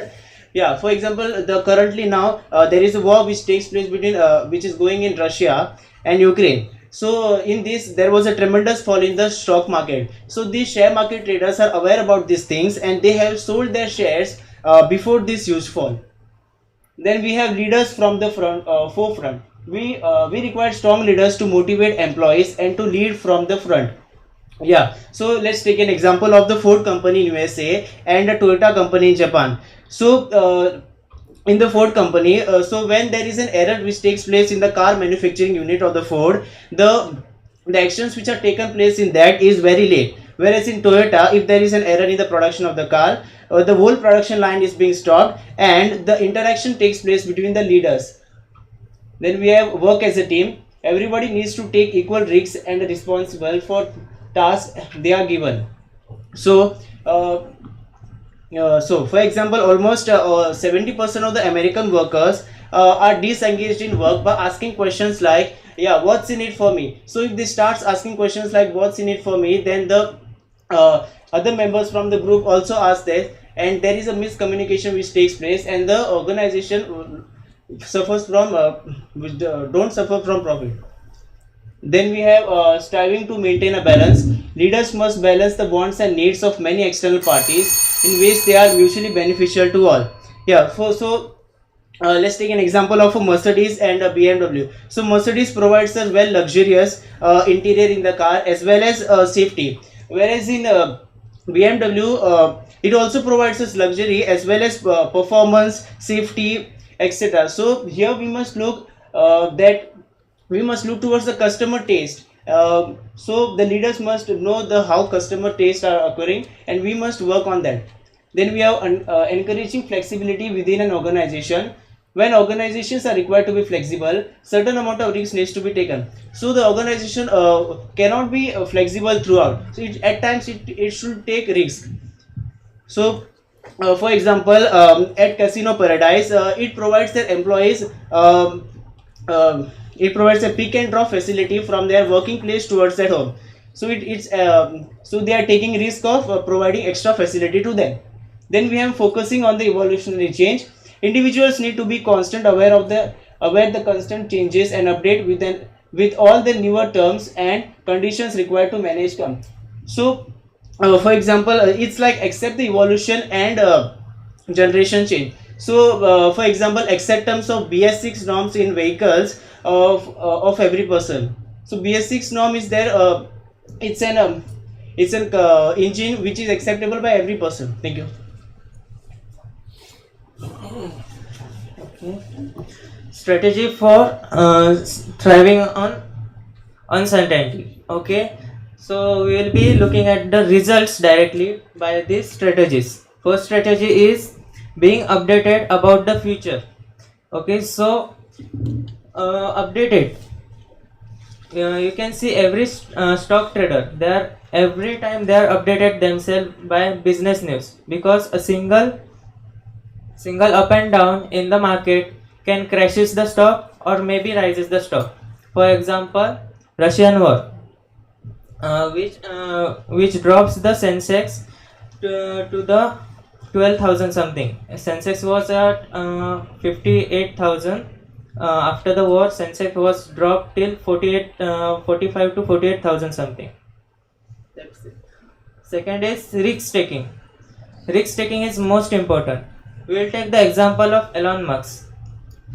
He took the risk of launching the SpaceX at the 4th time. Though he could afford to launch the SpaceX at the 3 times, at 3 attempts only. But he took the risk of attempting at 4th time and he got success. Third step, stepping up when required. So during this pandemic, most of the people had lost their jobs. So instead of finding new jobs, they step into the network marketing, so they could get their own income source. Fourth is fact versus feeling. So Tata and Ford. Tata has failed their Indica, right? Tata has failed their Indica, and Tata wants to sell their company to the Ford. That time Ford had insulted their Tata. If you don't know to make the car, why you are making it? So instead of looking at the feelings, Tata look at the facts, that why we are failing. Is there any safety problem, feature problem? So Tata had come up with the facts of giving features as well as safety along with the new chassis, so that the car is safer. Fifth one is managing obstacle to create better opportunities. So network marketing, there are many network marketing companies like My Lifestyle, Amway, Pamosa. These all are dealing with their own products, but recently the new network marketing company is come, that is eStore India. How it competes them? It not only sold its own product but also gives the concession on the groceries which you are purchasing in day-to-day lives. Next slide. Okay, so conclusion, we are living in uncertain and thriving times. As organizations, we need to look at the opportunities to grow at a steady rate. From focusing on managing human needs to mechanical needs to administrative needs, with uncertainty comes adjustment, and this should be our focus, is to help organization adjust to the better situation so that they may erupt in the future. Thank you.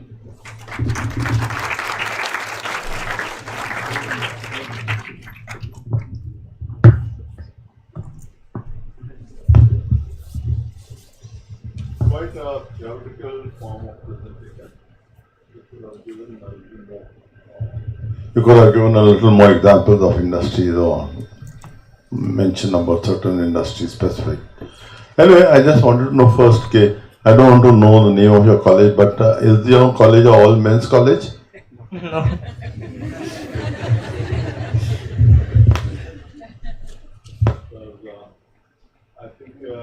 Sadly, the teacher did not choose any girls. Well, I wish it was an opportunity, but Because I realized that all the presentations that we saw this morning, there were more ladies or girls than men. So I don't know whether it became more interesting, but it did help you in making your presentation more attractive.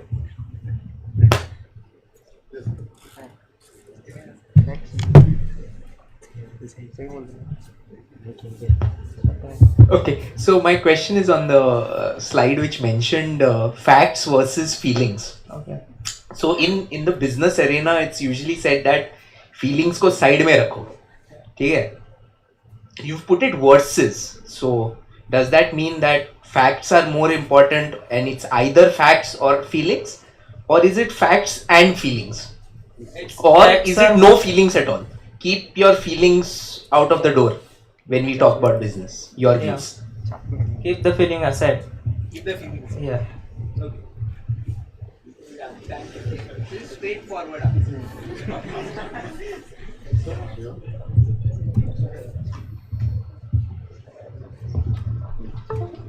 One of you mentioned about the Toyota system in which, if there is a fault, the whole system closes down, right? What is that called? There is a very specific name that Toyota has kept for this. that's reliability.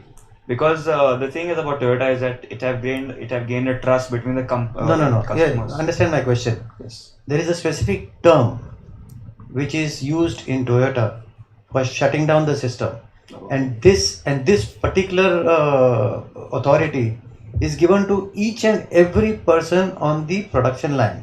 So the authority lies with even the smallest of guys who is tightening a screw to pull this, and it's called the end-on cord. I'm just telling you because of information. It's called the end-on cord, which every person there has an authority to pull the end-on cord, which shuts down the system, which will have all the top management guys down there and solve it before it goes on to the next line.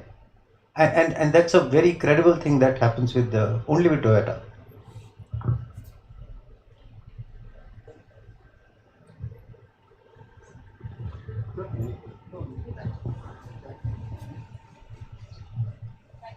Thank you.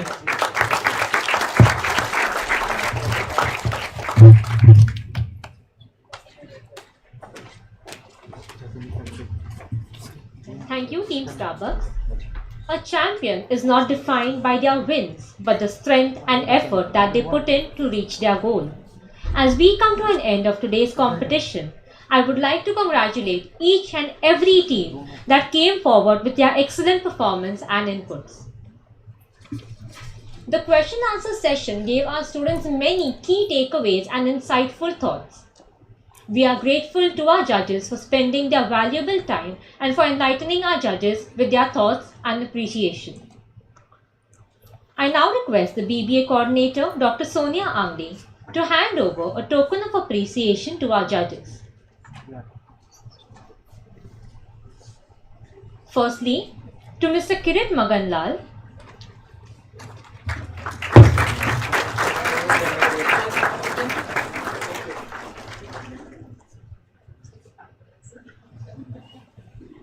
a token of appreciation to Mr. Ameen Ladakh,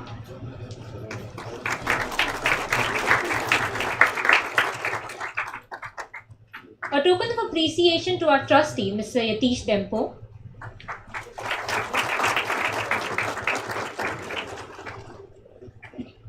a memento to express our gratitude to Dr. Lavande,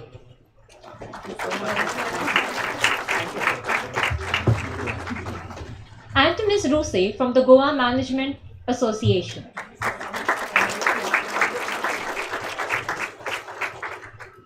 Thank you, ma'am. As we await the tabulation of the final results, I request our judges to give our participants some feedback.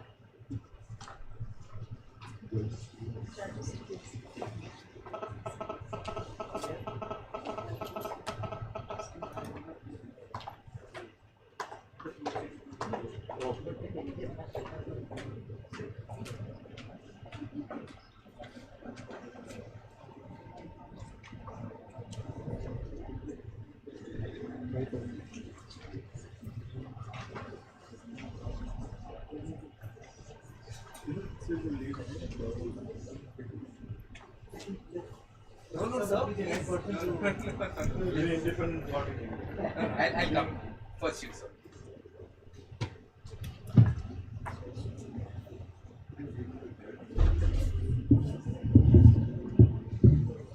Good afternoon, friends. Thank you for being such a patient audience over there, and thank you for giving us the opportunity to come here and witness all the great things that you people had to say. Let me start with the good and then the bad. The good was I saw a lot of confidence amongst all those participants who came up here. Delivery was good. The way you put forth your topics, your subjects, whatever you prepared for, very impressive. And I'm happy to see a good batch of students coming out of BBA classes across the state. Some takeaways for most of you who are there. And I talk to you purely from the professional perspective because we hire a lot of BBA students. I personally interview quite a few BBA students and the MBA students who come out into our organization. And there are certain very particular traits that we look into the candidates. And I think these are very important for you to understand before you actually go on the platform in front of a proper interview. The first is try and understand the question or the topic that you are going to be talking about. Whether it's an interview call or whether it's a talk on a project like this.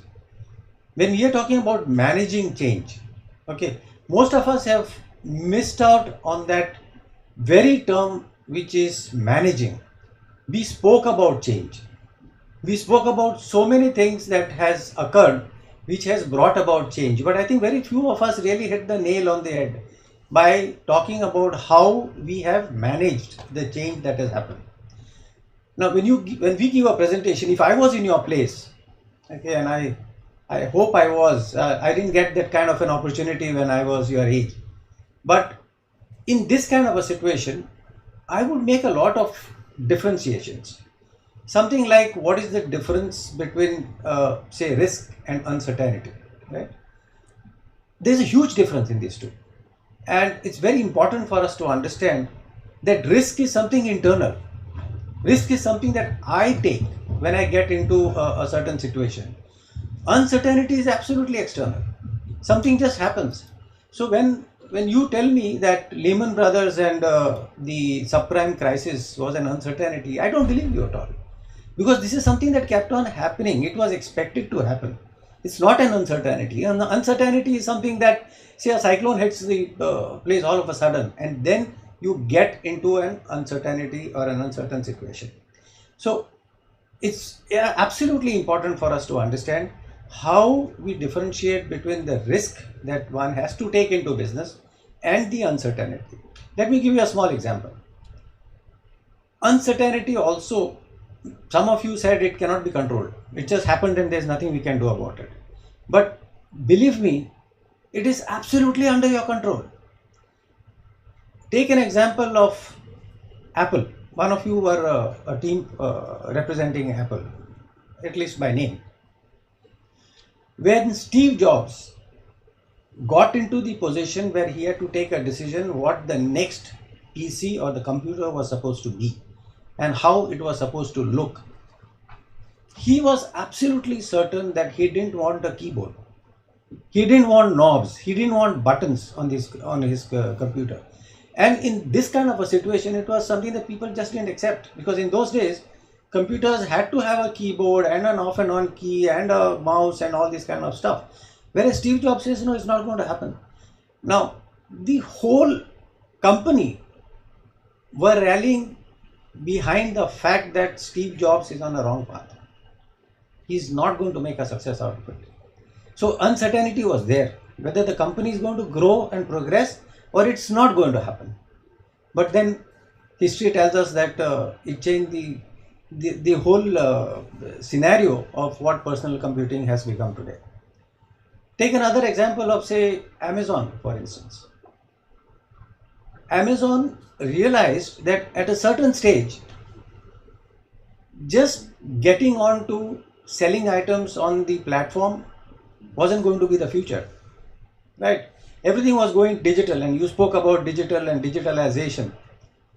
Everything was going digital, but people wouldn't just stick around buying stuff over the internet. And that is when Amazon decided that you've got to go out of the whole scenario and get into other modes.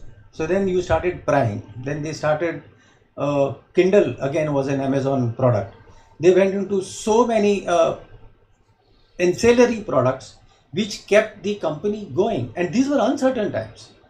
You know, it was not something that Amazon could say that I'm the number one as far as deliveries are concerned online, and that's where I'm going to be. So it's extremely important for businesses and industries to understand and decide risks are created internally by the industry to overcome uncertainties.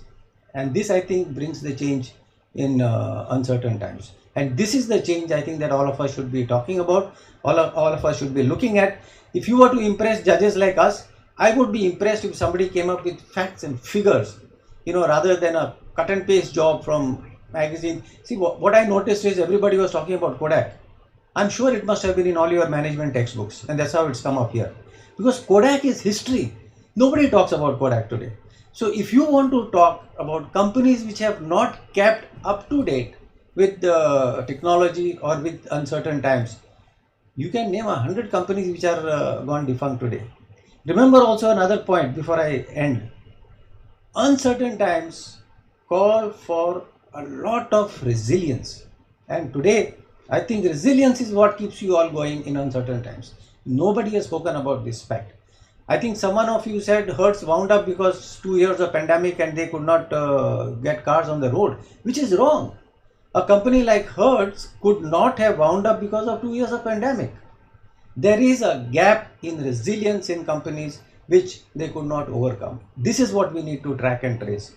And see the history of the world, see the history of companies, see the history of what is going to happen in the next 2 years. I think I would have loved to have your projections. You all are the young guys of tomorrow. I would have loved to see some projections of what you see the world in 2025, 26, 28. Anyway, this is a part of a lecture series. So excuse me if I have bored you with this. But remember, it's been a pleasure for me to be here and to have been amongst you. Any one of you at any time are always welcome to come up and meet up with me. We've got open door policies at Maxens. You need anything to discuss, anything to talk to, anything to discover, I'm always available. Thank you so much.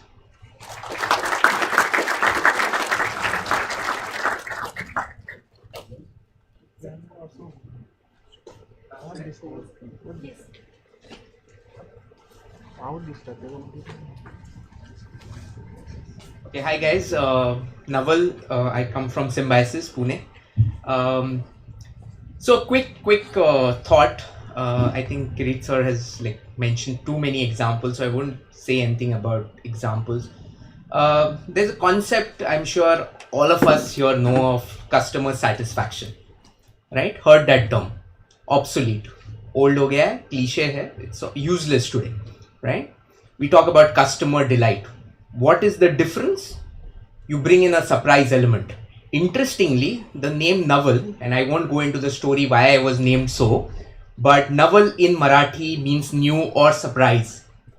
Okay, so that surprise element, be it in your presentation, be it in what you do, is so critical. I think that's where the difference really comes in. If you could bring in a surprise element and surprise the judges, surprise the audience, that's what is going to take you ahead. So that's point number one. Try to bring in surprise element to any stakeholder, to anything that you do. The second thing is, look for what, I'm going to profess a little now, like the typical teacher kind of profession. So there's a term called contextual or conceptual discontinuity.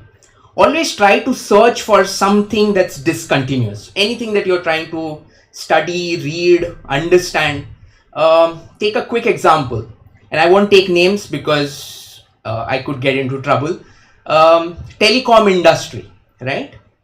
We've read in the papers, companies shutting down, huge dues to be paid, struggling, right? But one player seems to be doing everything right and is doing very well. Airline industry, okay? I really don't understand, and this is something that even I'm trying to research. How do you make money in the airline industry, for example?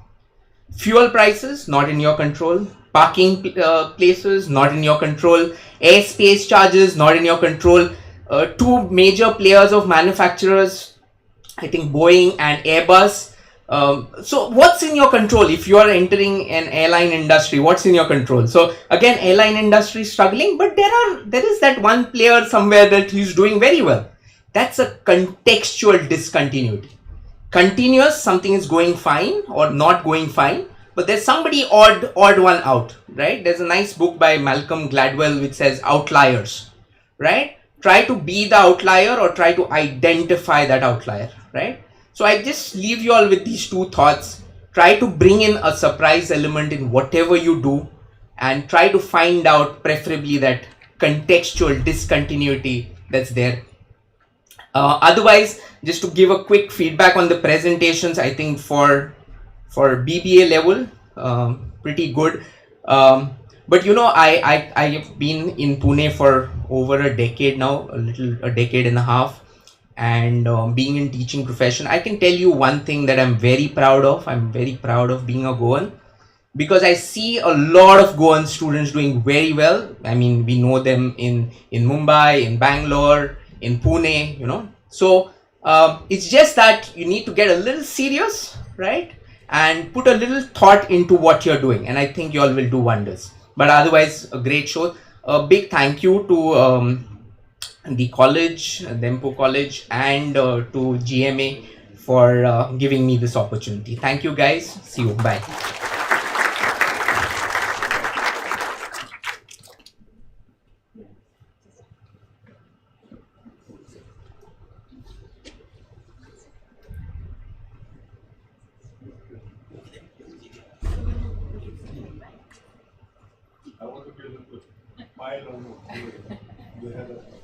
Knowledge speaks, wisdom listens, sir.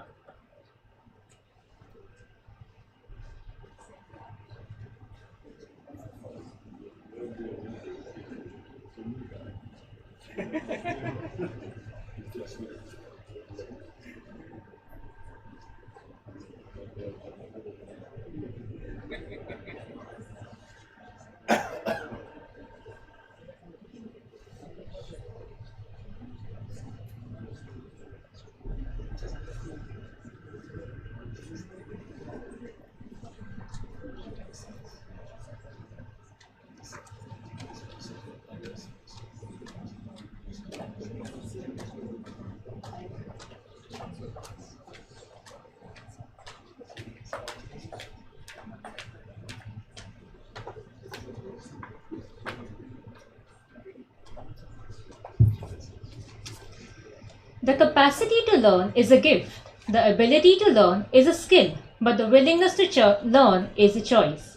The choices that we make today reflect our future. On behalf of the BBA Department of Srinivasa Sinai Dempo College of Commerce and Economics and the Goa Management Association, I would like to thank our management, especially Mr. Yatish Dempo, for always supporting us and being present for all our events. I would like to thank our judges for today, Mr. Kirit Maganlal and Mr. Ameen Ladakh, for guiding us and sharing your views and thoughts. I would like to thank the team of the Goa Management Association and our principal for gracing the occasion and also motivating us. I thank the BBA coordinator, Dr. Sonia Angle, for guiding us through the event, and to all the faculty members and students for being with us and encouraging our participants. And last but not the least, I would like to thank our participants and all the colleges. As we come to an end of today's program, I would like to quote Albert Einstein. Wisdom is not a product of schooling, but a lifelong attempt to acquire it. We now move to the most amazing part that we all have been eagerly waiting for, the prize distribution. As I see the excitement in the eyes of all our participants, I request Ma'am Sonia Angle to kindly escort our judges and our trustee to the dais.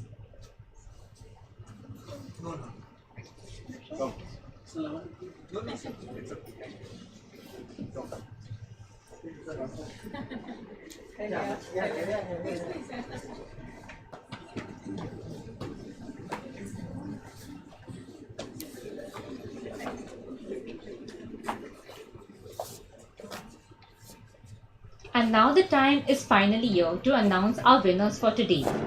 I request our trustee and our judges to kindly present the prizes to our winners.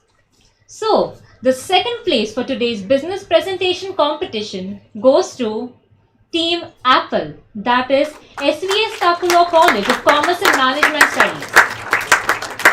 I request the team to kindly come on the dais.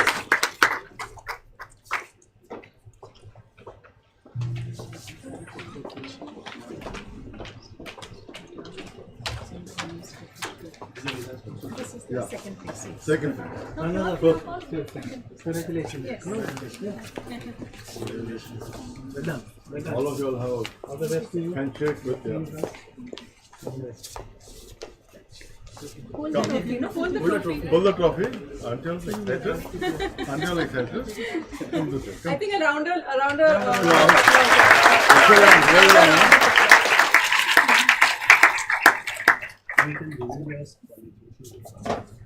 This is Saraswat College. Saraswat College. Congratulations. It's Saraswat College. The BBA. Who is the BBA chief?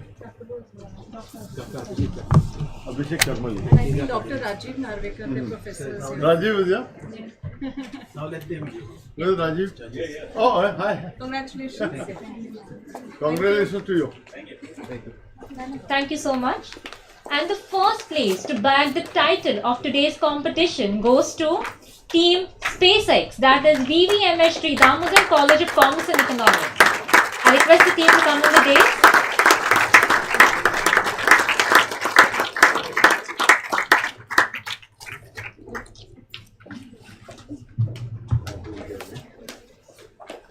She saved it.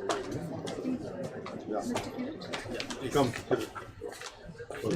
Come. A round of applause for our participants and our winners for today. Future ready, right? Download college. Please, sir.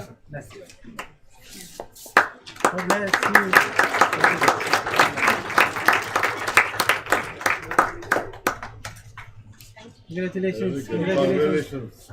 Don't start crying, huh? Congratulations to you all. Huh? Congratulations. Excellent. I think you all are good defenders to the presentation. I know. Congratulations. Yeah, and you also. Please convey All the my best. greetings to Dr. Pita Manya. Thank you. Thank you, judges, and a very big congratulations to our winners. I once again thank all of you for making this event a success, and we look forward to hosting you all again. I request our participants to kindly collect your refreshments and the participation certificates at the counter outside the auditorium. Thank you. Shall we get all the participants together and take a group photograph? Would the participant like a group photograph? I request the participants to stay back for a group photograph, please. With the trustee and All the participants, I request you to get onto the stage for a group picture. Could we have you on stage quickly?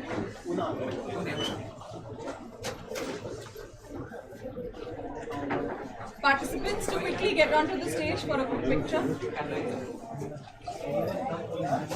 I think the audience could leave. Thank you so much. Make sure you pick up your box of snacks. come. There will be about 28 people. 32, 8 for the